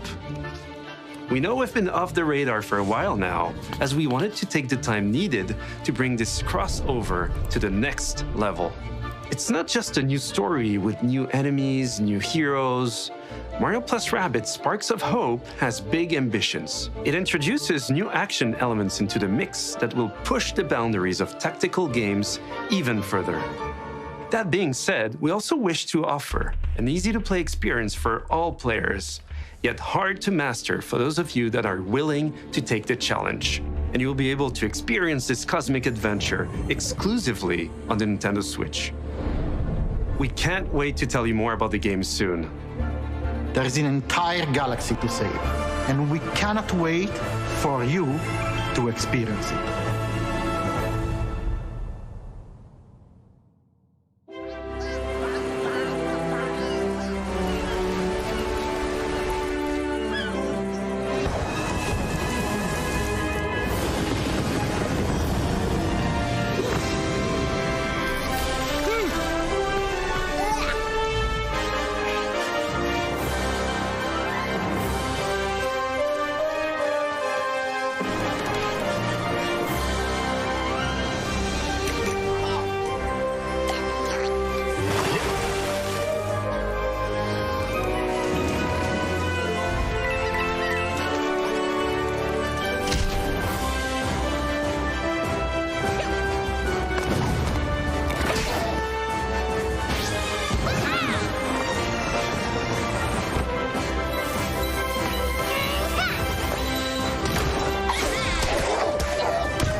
So we're not done yet.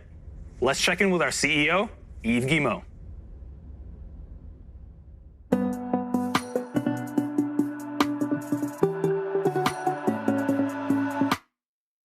Hi everyone. As you have seen, we have a fantastic and diverse lineup of games coming soon. And this is just the beginning. Thanks to all the teams at Ubisoft for what they achieved.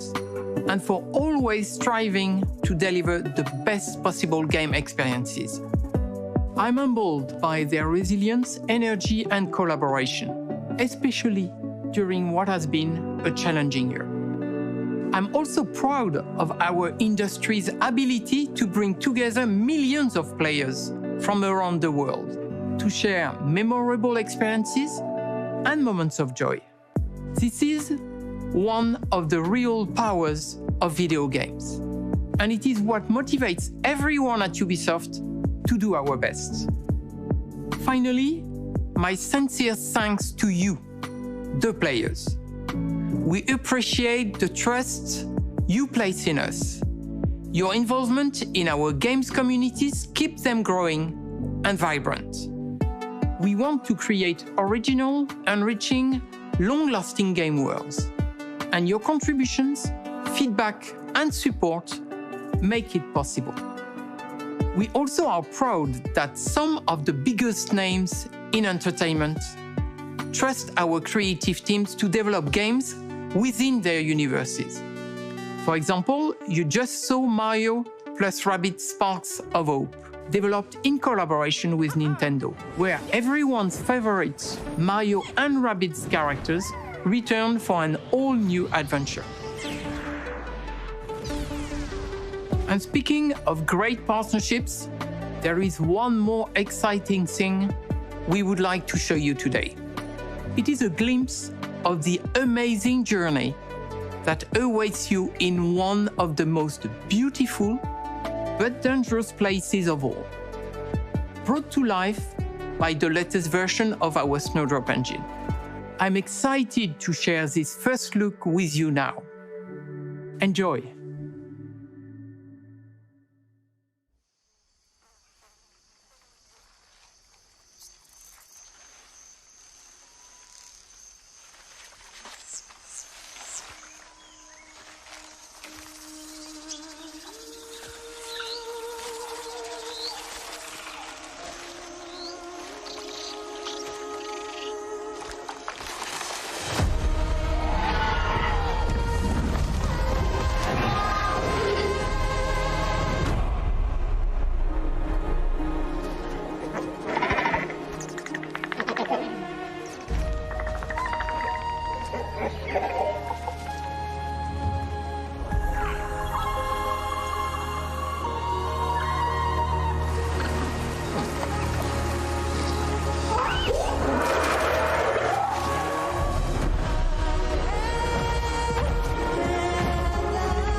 gonna tear shit up!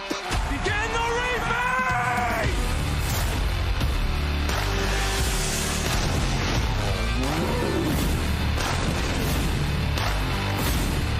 That is crazy.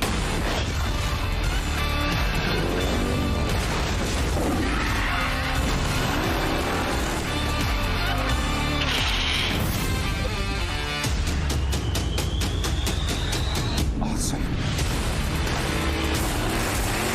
Like I said, man, too much fun.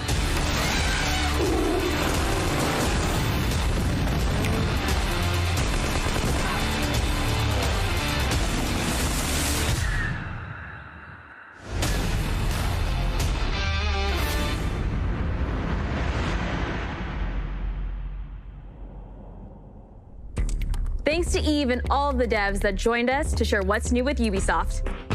Today, we battled some Archeans in Rainbow Six Extraction, learned some new songs in Rocksmith, got an adrenaline rush from Riders Republic, lit up the dance floor in Just Dance 2022, visited new shores in Assassin's Creed Valhalla, witnessed a chilling confrontation in Far Cry 6, and teamed up with our favorite man in overalls in Mario plus Rabbids. Don't go anywhere. There's still more to come in the post-show. Bye, y'all.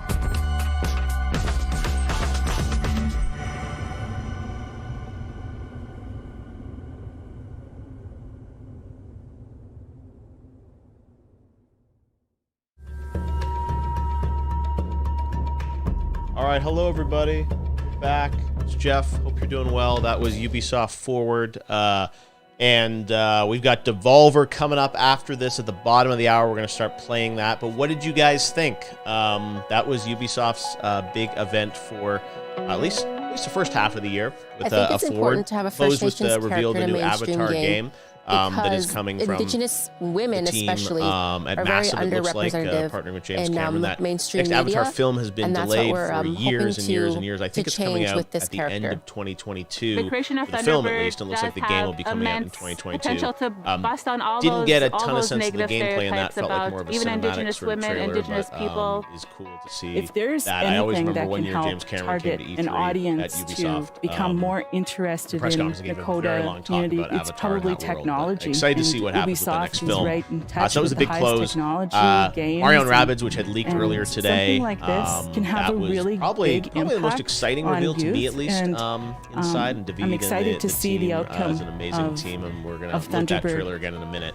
Which I'm really excited that they're doing Thunderbird that. was born overall, in the Dakota Territory. you know, in the tough thing, and I'm Saskatchewan. sure I saw this Her in the chat civilian from a name lot of you is guys, Nina is people Sky. saying, She well, I values wanted to her see Beyond Good community, and Evil and 2. she's also I a wanted to see protector, Skull and Bones. I wanted to whether see a it's big of new, people, the community, announcement, or the and land. We wasn't knew like that they're. I we mean, wanted I think we this knew they were making an character to Avatar be game, right? They a did the pilot, last one. a helicopter we knew pilot, development. but we That was didn't know sort of exactly in first which look at field it, she would be but working. not a lot of sort of So truly, I asked the consultants if they surprising, had or any shocking sort news of in there, feedback or from information that they Ubisoft. wanted to But take I will into say consideration when that now game picking the companies are work thinking more field like in which this character would be year-round in their working. events. And I it used to be suggested E3 that when that was a Thunderbird big thing. be Everyone would sort of a go to it, and then it would technical be the one event and expert within show everything hydrology for the next because year there we and then believe as disappear. Dakota people Ubisoft that did another water is Forward last life, year, I think in and that September. within I that think we're is the becoming struggle more of sort of protecting cyclical and and sort of preserving a the environment. 365 calendar of news When and updates. we started I remember talking one year, a about few years ago, weapons Ubisoft, I mean, or they showed that was tools like that this character would Skull and have, Bones, we were Beyond kind of Good and tossing Evil, around and there were different just so many names. games that they I started made a dropping suggestion and showing and people say things that were much Dakota further out. words as This was simple more as contained to sort possible. of games this That year, and then a Kona few would up be to 22, actually the a next good Mario name Rabbids because was it next means year. friend. So Thunderbird's anyways, gadget kind of is interesting a event. little bit unique. She's and going to be now our we're just going to second count down to operator Devolver in who about 20 can minutes. But raise the help let's of watch their that teammates. Avatar However, trailer. it I can loaded it also up here, heal and your we'll watch opponent. that again and So react Kona together. So quite here's literally what is just a premiered, friend to the everyone. next Avatar game. A while ago, especially the northern Dakota tribes of the Great Plains, we tattooed our faces.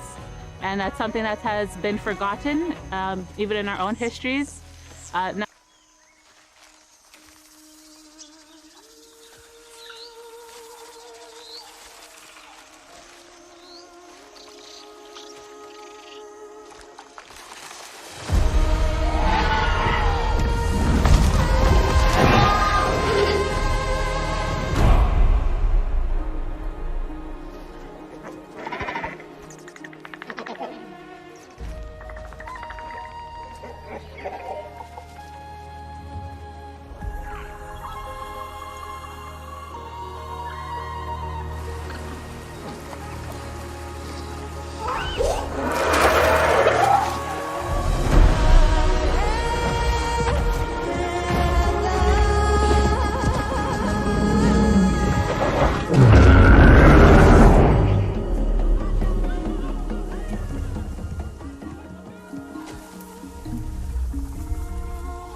There we go.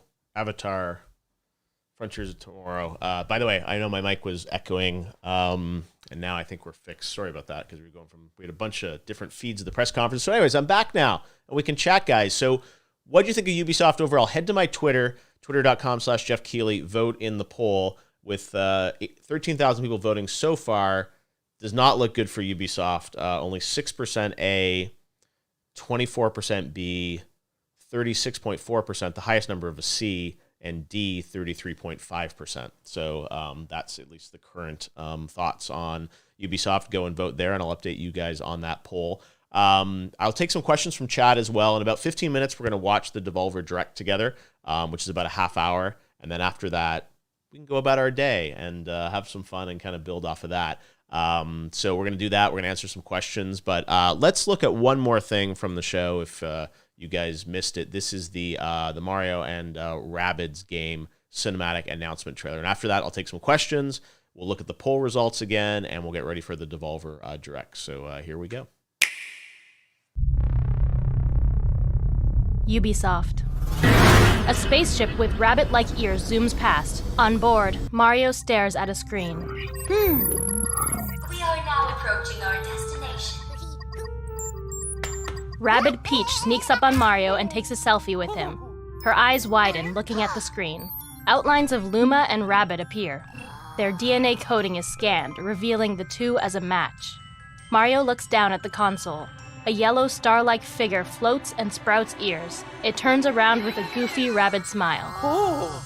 Stardust twinkles around as Rabbid Luma steals Rabbid Peach's phone. She gives chase as an alarm goes off. Luigi and Peach join Mario at a center hub. Vast energy anomaly detected. An orbital display of planets appears as a hologram. Everyone steps back, staring up in awe. With a toothy grin, Mario's spark hovers in the air, chasing holograms of other sparks. It does a playful twirl, then waves at the other sparks. A large hand reaches out of nowhere. Mario's spark dodges it, but the hand sucks the life out of the hologram sparks. Mario's spark hides behind Luigi as a dark figure reaches down toward them. Mario's expression becomes serious. He turns to Luigi and they nod to each other. Their ship plummets from a cloudy sky. Rabbid Peach runs over and grabs her pink blaster. She attaches her phone to it. Mario retrieves dual-handed blasters. Mario's spark makes a tough face. The ship lands. Mario and Rabbid Peach stand back to back. A red and yellow Rabbid Luma fight at their sides. In the corner of the ship, they see Rabbid Rosalina reading a book with a stitched toy Luma. Mario waves for her to join. She blows out air, then tosses her book. Rabbid Rosalina slumps out of her chair, tired. The yellow Luma trails behind Mario as he heads for the door. Rabbid Peach and Rabbid Rosalina follow with their own Rabbid Lumas. Outside, leaves float past a row of trees. Luigi and Peach stay with the ship as the Rabbid princesses venture off with Mario. Mario stops suddenly, then turns and looks up. From the sky, a large enemy sticks the landing on the spaceship. Rabbids dressed in blue cloaks approach from behind with bob-ombs. Rabbid Peach's spark warns Rabbid Peach. She turns to see zombie-like Rabbids approaching. The large enemy on top of the ship looks down and laughs as the enemies surround the heroes. The smaller enemies make fists next to the bob-ombs. Rosalina looks up above the spaceship. The dark figure from before towers above all, sprawling out purple tentacle-like streamers. A white star clings to the neck below its spiraled face. Forming into a line, the heroes wield bows, blasters, and Rabbid Rosalina's Luma toy slingshot. They charge forward. Words appear. Mario Rabbids, Sparks of Hope.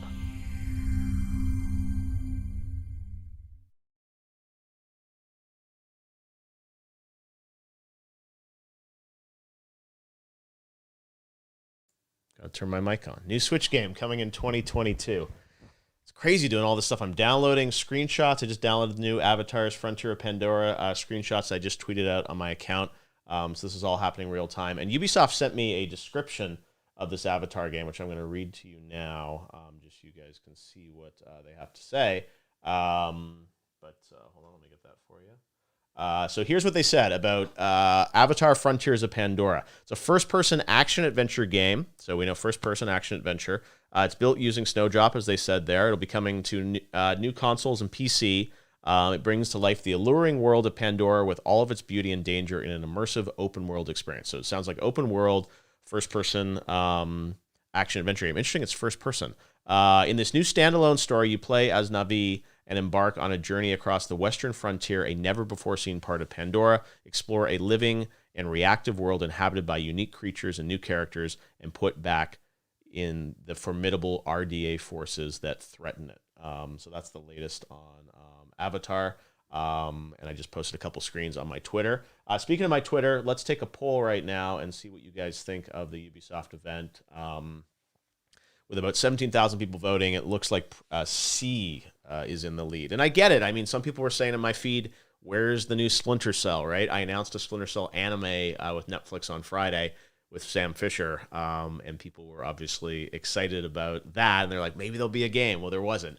So it wasn't a lot of really shocking news from Ubisoft today at the Forward, but still good to see them trying to push forward. But I agree with people that it was not, I would not necessarily give anything in that pure A in terms of the content that at least I saw there. But, Rainbow Six Extraction, as it's now called, used to be called Quarantine, I think.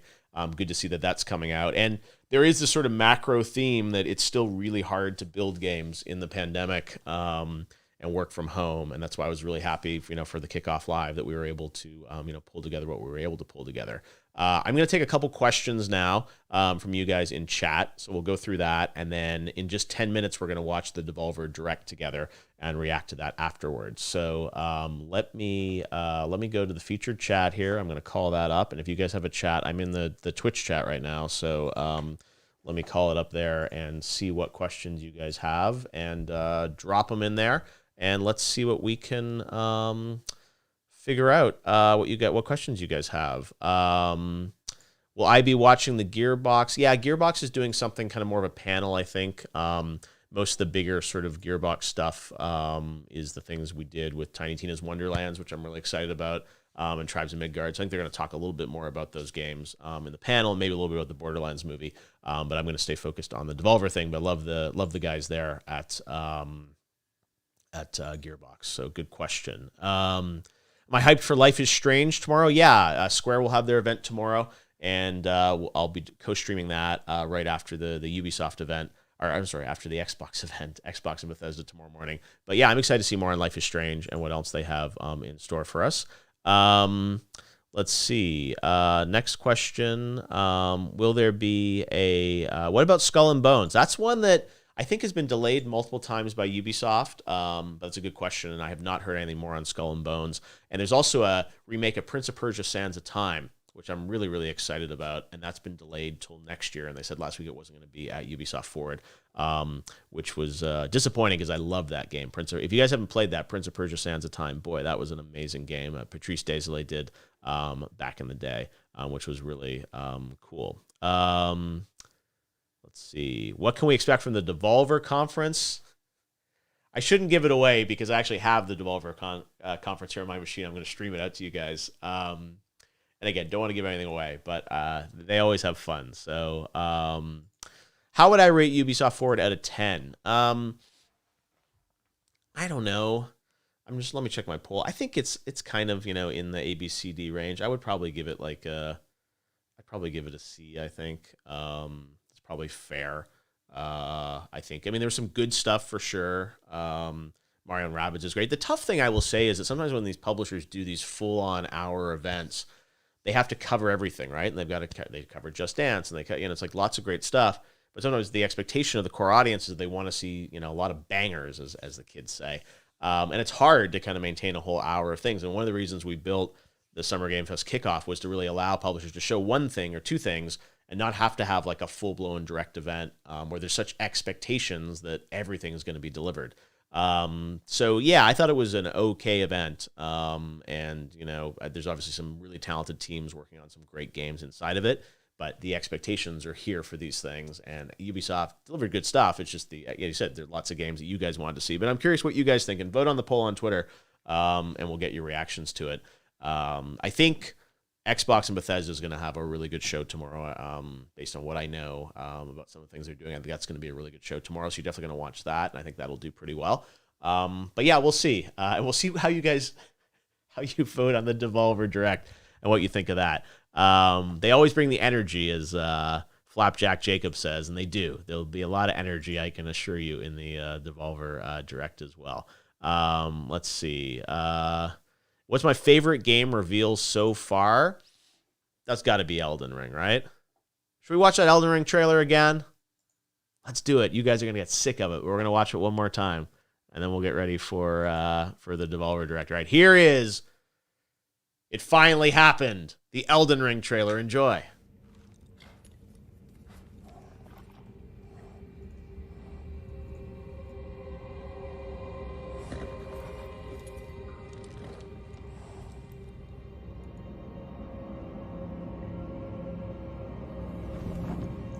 The tarnished will soon return, guided by grace once lost.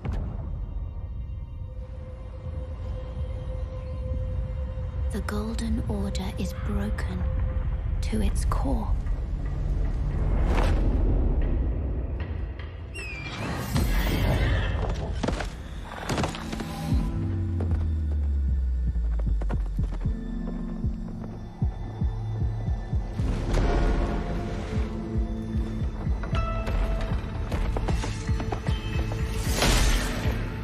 Foul tarnished. In search of the Elden Ring. Emboldened by the flame of ambition. Someone must extinguish thy flame.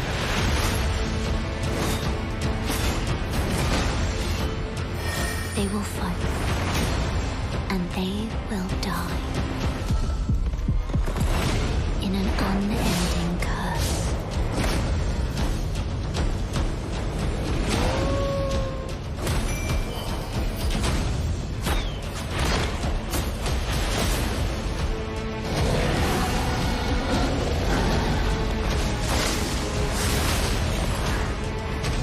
For how else is a champion or a lord to be born?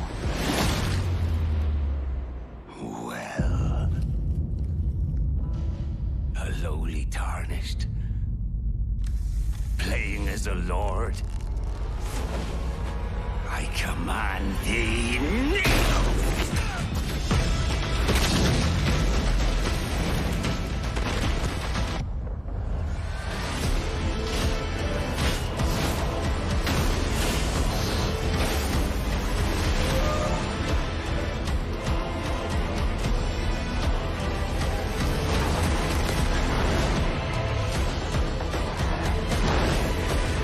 Brandish the Elden Ring. For all of us.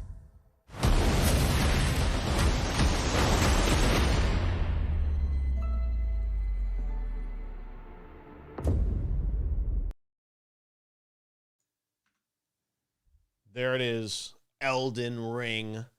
Coming January 21st, 2022. Isn't that insane? I am so excited about that game, and the fact that From honored me with the opportunity to present that is really cool. So we're going to tell you a little bit about what's coming up. We've got the Devolver Direct that I'm going to start running here in just 3 minutes for you guys. So we're going to watch that about a half hour, and then I'll be done today.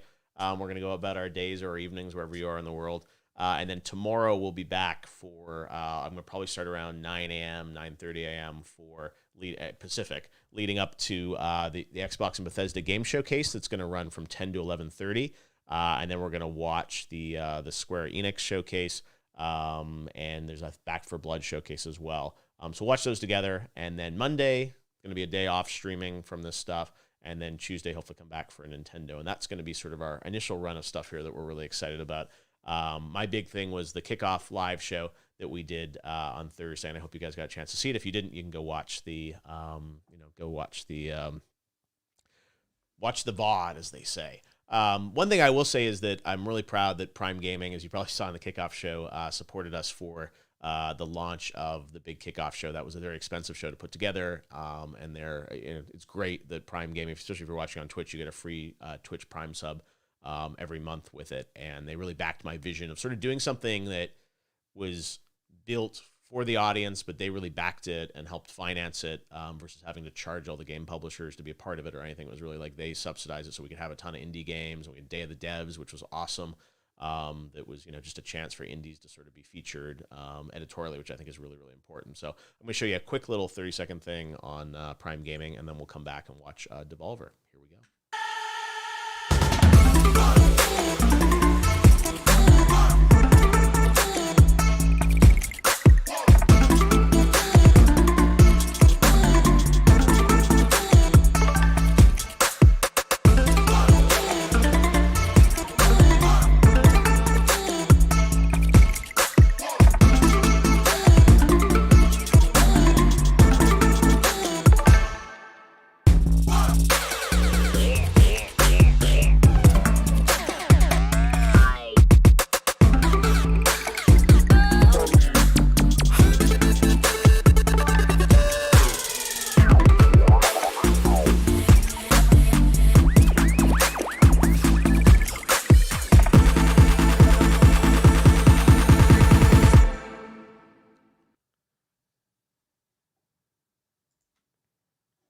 All right, we're back, and we are ready for Devolver Max Plus Showcase. So let's watch that now together, and I'll be back right after to react to it. But enjoy the Devolver show. It's always a bit of a trip. We'll see what they've got in store for us. We'll see you on the other side. It's about a half hour long. Enjoy.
First year of bringing you the very best of what video games have to offer. Lots of changes at Devolver since the last time we were here.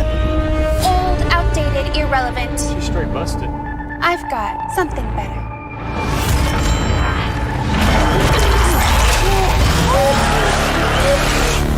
Today is only the beginning. The future of video games and the future's future! You're gonna be one bad motherfucker. I don't give a flipping freak about stupid live video game events. Hello! I need you to help me stop the future's future. Puppet on a million strings. Mine. Yeah! Sure about that? This is the future, man. What's next? The future. So then, we kind of wrap it up after that. I'm thinking it's like a 4-5 year deal. Huh? Right? I think... It's shit garbage. Fucking shit garbage. I mean... It's a dumb idea that'll never work. And you're an asshole for thinking it up. Who thinks this shit It up? was me. I thought this shit. An asshole thinks this shit up. We're not doing a 4-year-long series of narrative videos about the futures, whatever the shit. Devolver Digital Cinematic Universe. You shut your fucking face. That was supposed to be me, right? My face. Is that even legal? All Devolver Digital new hires release wholly any work likeness attribution and / or image rights upon execution of an employment contract, clear as day. Basically, we can do whatever we want with your likeness, even if it is some stupid deepfake video abomination or whatever. Enough! Enough of this. You, less talking, more typing. I don't like it. The internet would never buy it. We produce video games at Devolver Digital, and damn good ones, I'm told. Now, get the hell out of my conference room and take your dumb movie idea with you. Yeah, but listen, it's not just a dumb movie idea. It's a multi-layered narrative universe. You don't understand. This is art. This is painting with light. This is cinema! Cinema! Well? Listen, Slimes, it is a goddamn white-hot arms race out there. A hype-eats-hype, media-fueled intimidation game of boss mode, knuckle-fuck nut-kick. And we are falling way the mother-effing ever shit behind. Melissa, do the numbers. Yeah, so in the last... It's bad, people.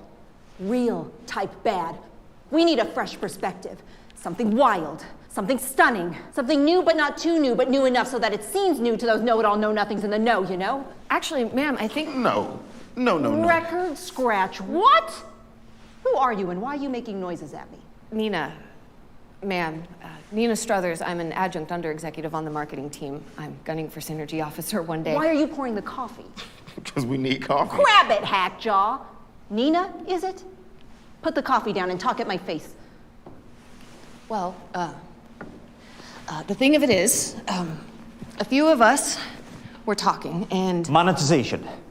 As a service. See? What he said. That's gotta be the most ridiculous... Let's fucking do it.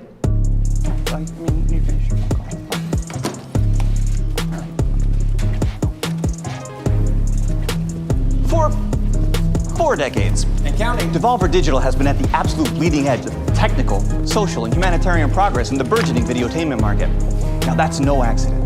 The global research and development teams at Devolver Digital Incorporated have worked tirelessly to deliver to you, the unwashed consumers, so many breakthroughs in the video game entertainosphere that it's arguable as to whether the countless problems we've successfully solved were ever actually problems in the first place.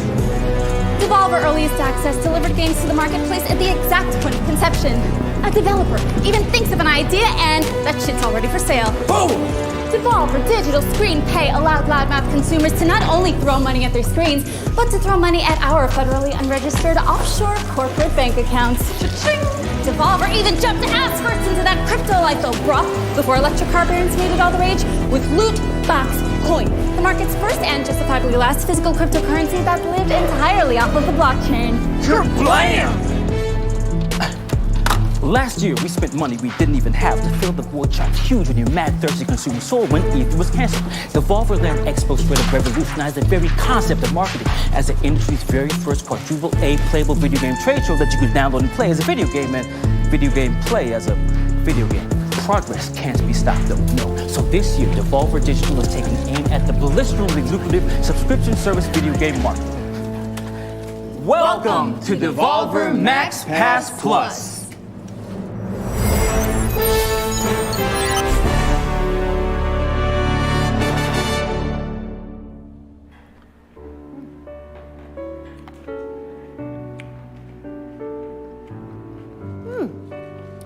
Welcome to the future.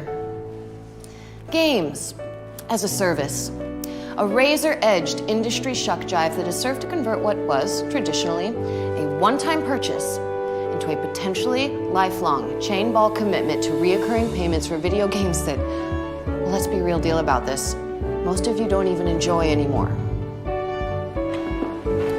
Devolver likes to take things further.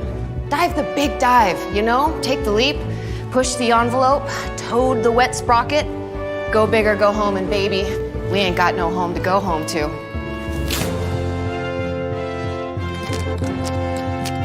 Devolver likes to take things to a place that isn't even funny, so much as creepily possible and uncomfortably prescient. That is why monetization as a service. Give me some more. We see it as a groundbreaking new way to keep consumers locked into a semi-regular non-payment schedule with a novel, if not needlessly complex approach, wherein a top-tier service subscriber, that is you, look at you, is granted access to dozens, if not hundreds of dozens, of premium purchases at the low, low monthly price of no cost to you for the subscription itself. Hit me again! Whew. That is the Max Pass Plus difference. You simply apply, and your credit competency, work history, genealogical strafe vector, total lunar payload weight, environmentally induced super selection state, and very first magic deck are evaluated on a 29-point density matrix, and boosh, you're absolutely Rose Street.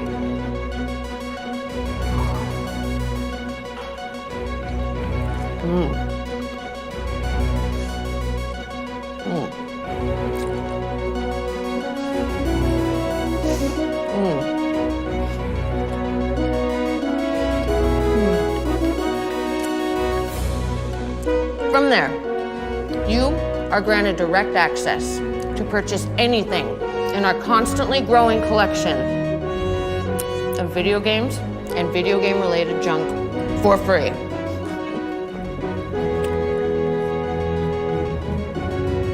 Well, not the purchases. They're not free. That would be insane. But access to those purchases, though, totally freezies.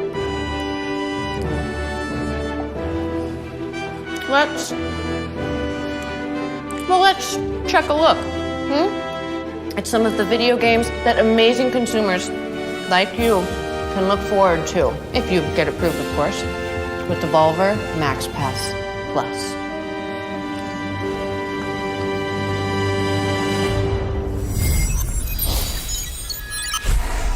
Premium purchase.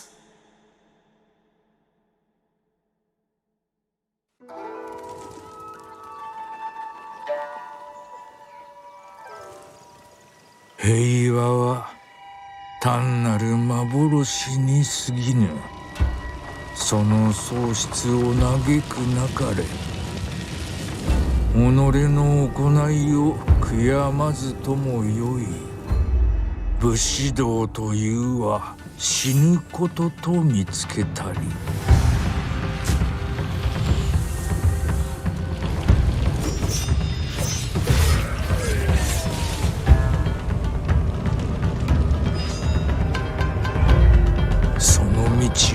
守るべし己の命が尽き果てたその先まで。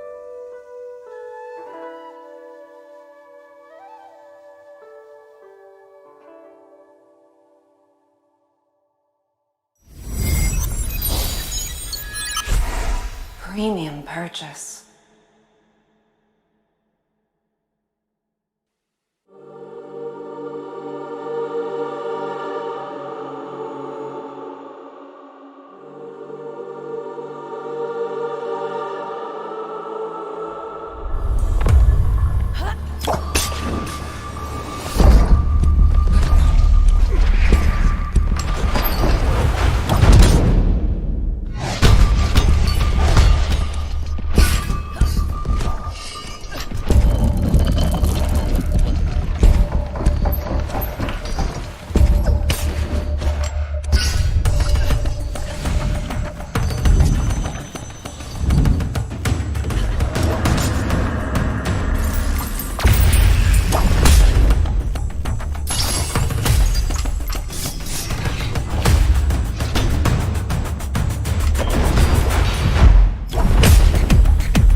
Fashionable.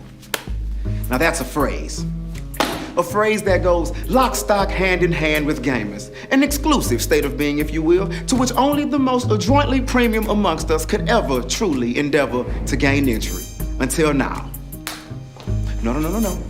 That's this, not this. I have the two again. I'm snapping, damn it! Being fashionable is a natural extension of the Devolver Max Pass Plus premium purchase experience. Brought from us to you by Devolver's own central textile manufacturing and weaponized branding entity subgroups. We would like to present to you our newest collection of exclusive garmentry only available to the Devolver Max Pass Plus survivors. I mean, subscribers. Oh, hi. Shut up. This collection of fashionable, comfortable, and catastrophically unaffordable formal wear was designed and manufactured entirely in-house by an elite selection of our most popular and attractive interns, to whom we've given key action words and access to an internet-connected device and, shall we say, joie de vivre. You may go. Bye.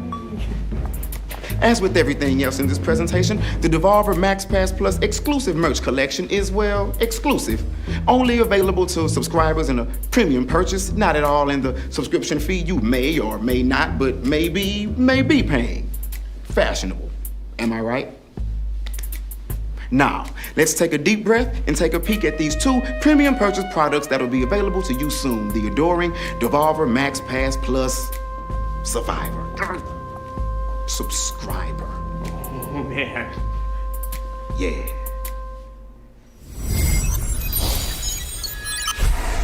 Premium purchase. Oh,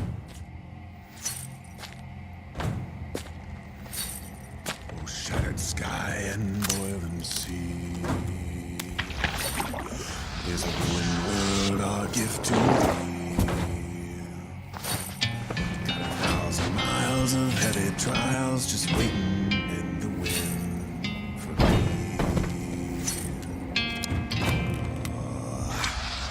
With a howling storm and a raging fire, I'll see it through this foolish desire. It's a hope that feeds this funeral pyre, but I bury it in my hand.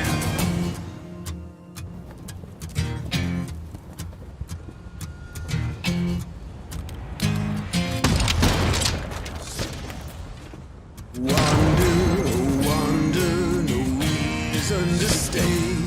Go yonder, your fears cast away. A home of breath and bone, so they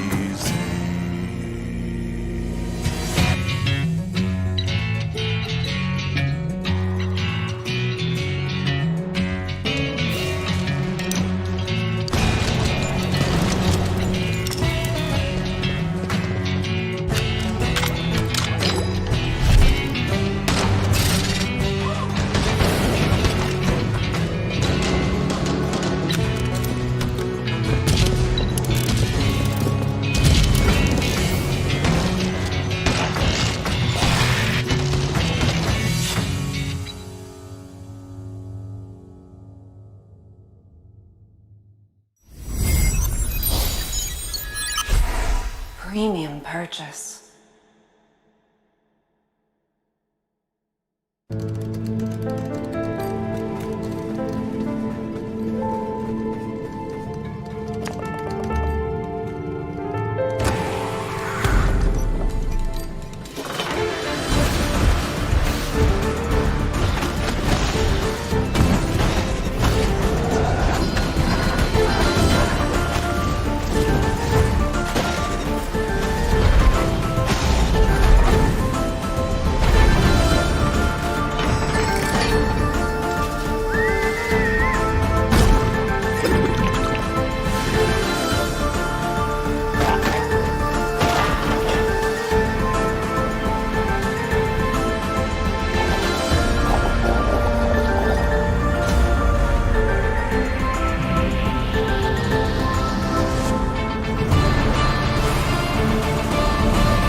Since 1975, Devolver Digital and the many incredible developers we've partnered with have produced what can only be appropriately described as an imperial buttload of incredible games that consumers worldwide have purchased, never actually played, and then made public claims about the game's quality in order to substantiate their place in online conversations about whether or not an indie game is still indie if it has a publisher. That's why we're proud to announce the entire Devolver Digital catalog on Steam is available at Devolver Max Pass Plus as a premium service, not included in your reoccurring monthly payments that we still haven't quite nailed down yet. Each of these gems will be available at a reduced rate for a bafflingly limited amount of time, with discounts ranging from, why not, to fuck me, why are my pants wet? Think of it as a kind of thank you from an old friend that believes you deserve a premium experience.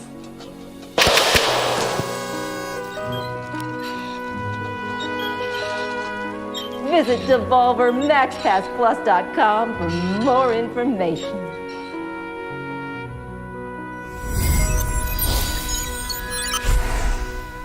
Premium purchase.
Premium purchase.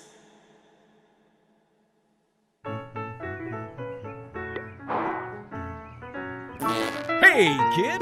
Do you love video games? I'm a grown man. What are you doing in my bathroom? Do you love video games? Yes, I play them quite a bit. Do you want to pay for video games? Not at all, no. What if you could play a game for free, but then later we charge you for cool stuff and make you watch ads for minimal benefit to you, the consumer? Well, that doesn't sound as great. Tumble time, it's tumble time. Pick up your phone, it's tumble time. Ignore loved ones. Reprioritize your life. Let it consume your very being. Turn real money into pretend money and spend it. Collect your favorite characters that you've never even heard of. Tumble time, it's tumble time. Pick up your phone, it's tumble time. Tumble time, it's tumble time. Pick up your phone, it's tumble time. Devolver Tumble Time is the future of physics-based puzzle gameplay, elegant monetization, and strategic brand integration. Choose characters from a loaded roster of your Devolver Digital faves and rack a major, huge, big-time game points by matching and clearing the impossibly adorable heads on the tumbler. We mentioned that it's free, right? Because it's free. Except for the ads part, where there are ads, because, of course, there are ads, because nothing is ever really free. Get hype and unleash each character's special move and clear chunks by creating and activating chaotic chain reactions. Pre-register for Devolver Tumble Time on the App Store and Google Play by visiting DevolverTumbleTime.com. Swoop! Hey! Nina!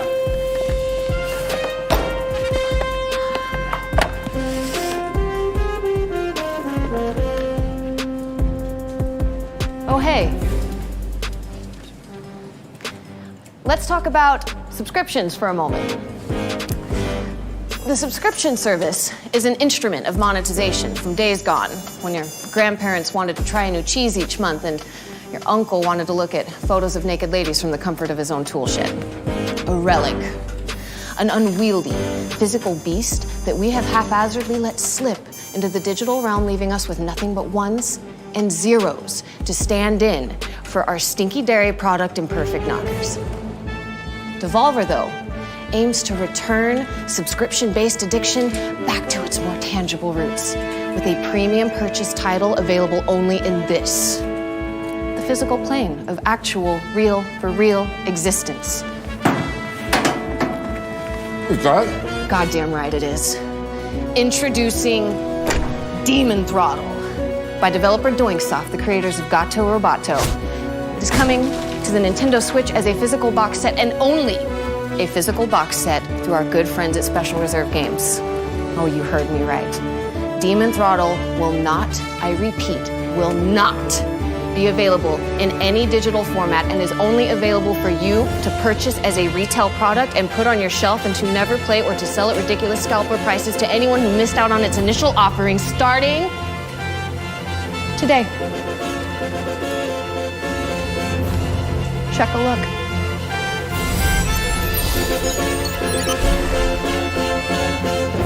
Premium purchase.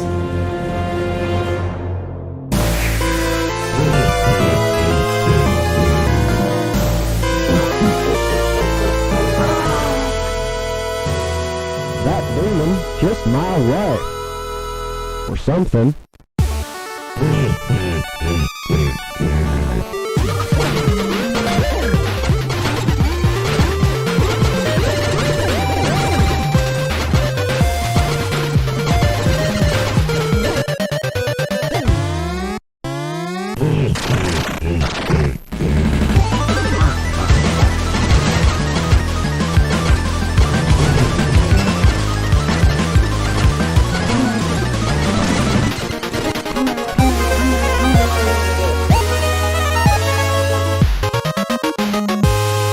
Demon Throttle.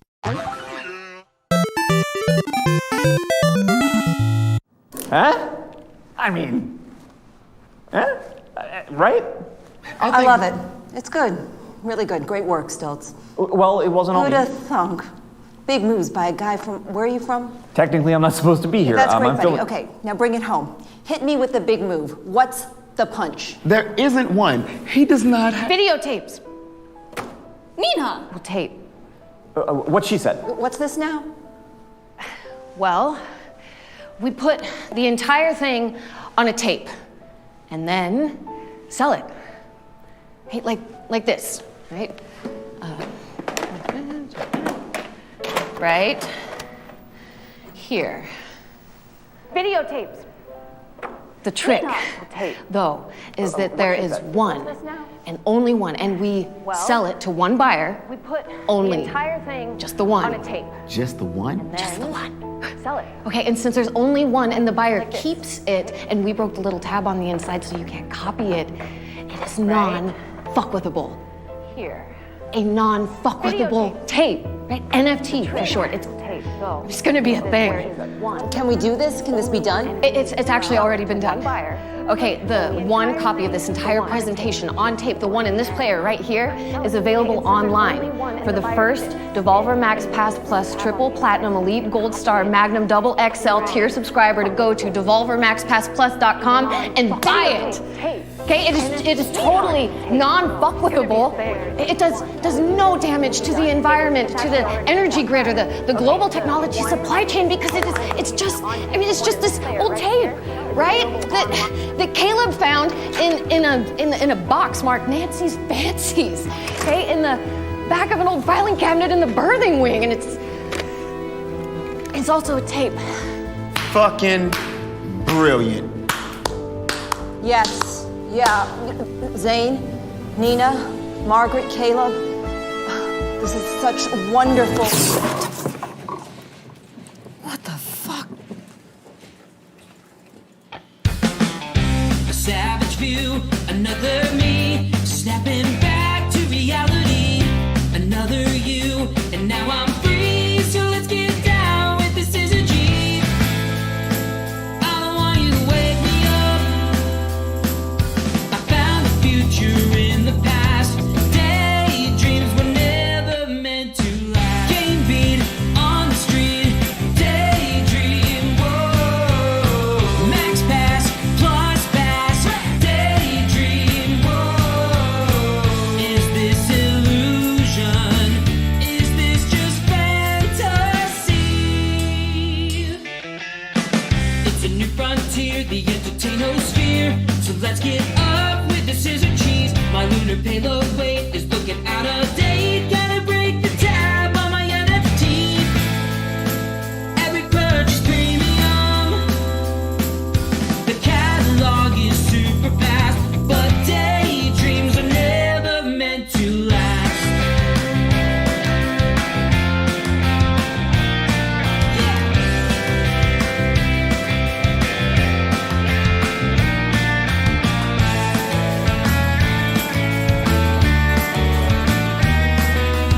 Everything's been monetized. You lost the game the moment you subscribe. Chili dog, epilogue, daydream, whoa. Max pass, plus pass, daydream, whoa. Is this delusion?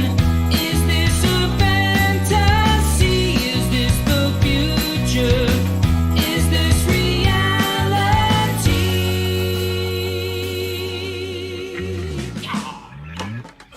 Mom, I just finished my song.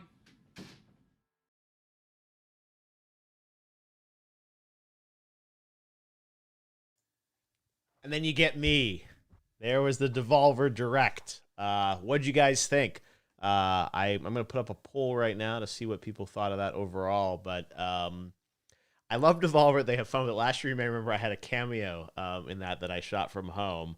But that was really kind of fun to be able to do that with Devolver. So cool, awesome event, and a lot of good games in there. One of the ones that I took my eye was Death's Door, which I thought looked really, really cool. And I think it's been announced before, but that was one that caught my eye as I was watching it. I was like, that's really fun. So anyways, hope you guys enjoyed that. Those are the main events that we're going to show today. I'll hang around for a little bit to answer a couple questions if you want to talk about Summer Game Fest stuff for maybe 5 minutes or something. But otherwise, we're going to let you guys go about your day, and then we'll come back tomorrow for the Xbox and Bethesda show. And also we'll have Square Enix, which we're really excited. So that we'll have that, and also Back for Blood. They're doing a PvP stream that we'll run as well. So we'll have sort of 3 events tomorrow that'll be a big part of Summer Game Fest. I was potentially going to co-stream some other events. I think there's, but not going to be happening. So we're happy to work with the publishers that we're able to work with on their events. But I will take some questions. If you guys have any, you can send them to me on Twitter, or we can put them on Twitch as well. I've got this little featured chat thing going where people can ask. So let me, yeah, but what's your grade of the Devolver thing? I'm going to actually, let me put up a little post right now on Twitter so you guys can go react to that. See what you guys think overall. But let's go to some questions in the Twitch chat for just a couple of minutes and see what you guys think overall about it. What are the plans this year for Game Awards? Great question. So we are going to be bringing back the Game Awards as an in-person event. You probably saw at the end of Kickoff Live, I announced that we'll have Gamescom Opening Night Live on August 25th, where we'll be back with another big live show to kind of kick off the holiday season. And then in December, I can't tell you when, but we will be at the Microsoft Theater in Los Angeles. I'm happy to go back to an in-person event, so you can expect, of course, the orchestra and all the other things that we normally do. That's where the Game Awards has been at Microsoft Theater every year since 2015. Our first year was in Las Vegas at the Britney Spears Theater, and then 2015 through 2020 we were at the theater, and then last year obviously we had to be a little bit more virtual, but through 2020, and then 2019, and then 2020 we were obviously back at our kind of virtual setup, but this year we'll be back for 2021 at the Microsoft Theater. So we're excited about that. We'll tell you more later this year. I think it's going to be a pretty big show, and we have a lot of things planned around that, which is exciting. So anyways, thanks for the question, and stay tuned to the Game Awards stream so we can tell you more about that. Let's see. Are you excited for the Take-Two conference? I am, but let me put up featured chat so you can see these questions. There you go. I am, just to set expectations, Take-Two is talking about diversity and inclusivity in gaming. There is no conference to announce video games. You're not going to have any, Grand Theft Auto announcements or any 2K announcements. Their conference really is about diversity and inclusivity in the industry, which is really important. But I think sometimes people see that and think, oh, there's going to be a big press conference. There's not. Really, the main press conferences of these next couple of days of sort of Summer Game Fest E3 is what you just saw with Ubisoft. There was Devolver. Tomorrow there will be Xbox and Bethesda in the morning at 10 a.m. That'll run about an hour and a half. Then there's a Square Enix Presents that runs about 30 to 45 minutes, which I think is at noon.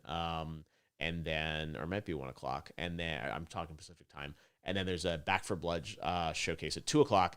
Monday, not a lot going on. And then Tuesday, there will be the Nintendo Direct, which obviously will be incredible. I'm sure Nintendo always knows how to deliver something good. So, I think people, it hasn't been communicated very clearly, if I'm being honest, or I don't think very clearly about sort of what's actually happening. So I'm trying to be upfront with you guys about sort of what to expect and when to expect it. Let's see. Can I give a shout out to your friend? Sure. Hello, friend. It's Geoff Keighley. Nice to see you. What was my favorite Ubisoft reveal? I would say probably the Mario and Rabbids game. I love the charm of that franchise and excited about that. So that was pretty cool. I am also interested in the Avatar game. It's a first-person game. I posted on my Twitter like a screenshot, which I was like, oh, that's kind of interesting. So that was kind of an interesting reveal. And they said it's all, I asked Ubisoft after, they said it's all in-engine footage captured on a PC, but it's more cinematic. So that probably means they sort of frame dumped it and that it was sort of, super max settings and they were sort of, so it is kind of an engine. Sort of like sounds like when EA sort of does like that Battlefield trailer we saw, that was supposedly kind of in-engine, but it's usually rendered out in a way that wouldn't really run real time that way. But we will see the first Battlefield 2042 gameplay. There was a little glimpse of it today on social media of like a couple of clips, but we will see that tomorrow, which we're excited about, and that'll be live at 10 a.m. Pacific, 1 p.m. Eastern. Also, we're kind of still recovering from the excitement of the Summer Game Fest kickoff. The Elden Ring trailer, which I won't run again, but we're really excited about that one, was really good. And obviously, Death Stranding Director's Cut, which was amazing as well. But today, I think the big news for me was definitely the Mario and Rabbids announcement. And before we go, let's watch that trailer again, the cinematic trailer, because anything Mario related is fantastic. Check it out. Ubisoft. A spaceship with rabbit-like ears zooms past. On board, Mario stares at a screen. We are now approaching our destination. Rabbid Peach sneaks up on Mario and takes a selfie with him. Her eyes widen, looking at the screen. Outlines of Luma and Rabbid appear. Their DNA coding is scanned, revealing the two as a match. Mario looks down at the console. A yellow star-like figure floats and sprouts ears. It turns around with a goofy Rabbid smile. Stardust twinkles around as Rabbid Luma steals Rabbid Peach's phone. She gives chase as an alarm goes off. Luigi and Peach join Mario at a center hub. Vast energy anomaly detected. An orbital display of planets appears as a hologram. Everyone steps back, staring up in awe. With a toothy grin, Mario's spark hovers in the air, chasing holograms of other sparks. It does a playful twirl, then waves at the other sparks. A large hand reaches out of nowhere. Mario's spark dodges it, but the hand sucks the life out of the hologram sparks. Mario's spark hides behind Luigi as a dark figure reaches down toward them. Mario's expression becomes serious. He turns to Luigi and they nod to each other. Their ship plummets from a cloudy sky. Rabbid Peach runs over and grabs her pink blaster. She attaches her phone to it. Mario retrieves dual-handed blasters. Mario's spark makes a tough face. The ship lands. Mario and Rabbid Peach stand back to back. A red and yellow Rabbid Luma fight at their sides. In the corner of the ship, they see Rabbid Rosalina reading a book with a stitched toy Luma. Mario waves for her to join. She blows out air, then tosses her book. Rabbid Rosalina slumps out of her chair, tired. The yellow Luma trails behind Mario as he heads for the door. Rabbid Peach and Rabbid Rosalina follow with their own Rabbid Lumas. Outside, leaves float past a row of trees. Luigi and Peach stay with the ship as the Rabbid princesses venture off with Mario. Mario stops suddenly, then turns and looks up. From the sky, a large enemy sticks the landing on the spaceship. Rabbids dressed in blue cloaks approach from behind with bob-ombs. Rabbid Peach's spark warns Rabbid Peach. She turns to see zombie-like Rabbids approaching. The large enemy on top of the ship looks down and laughs as the enemies surround the heroes. The smaller enemies make fists next to the bob-ombs. Rosalina looks up above the spaceship.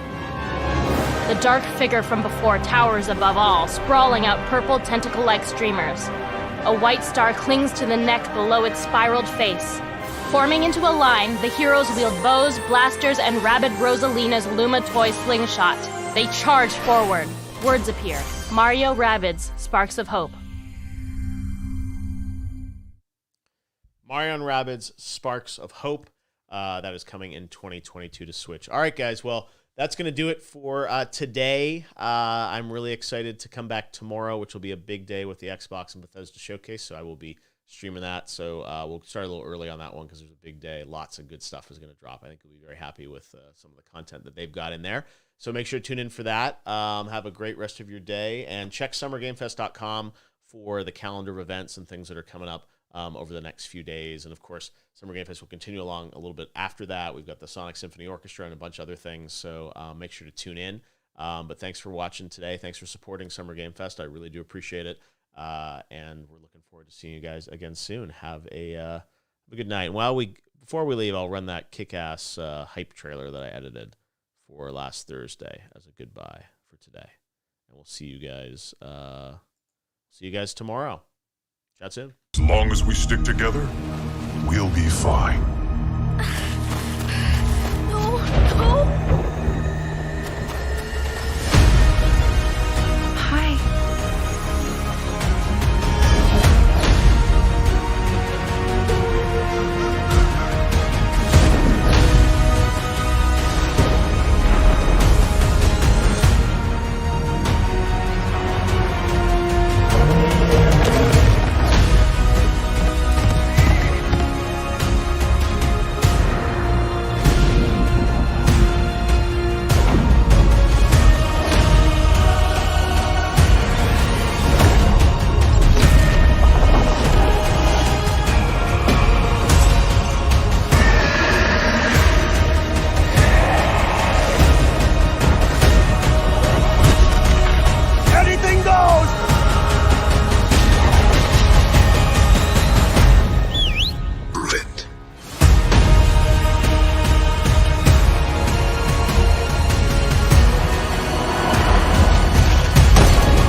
The only one with fancy moves, beautiful.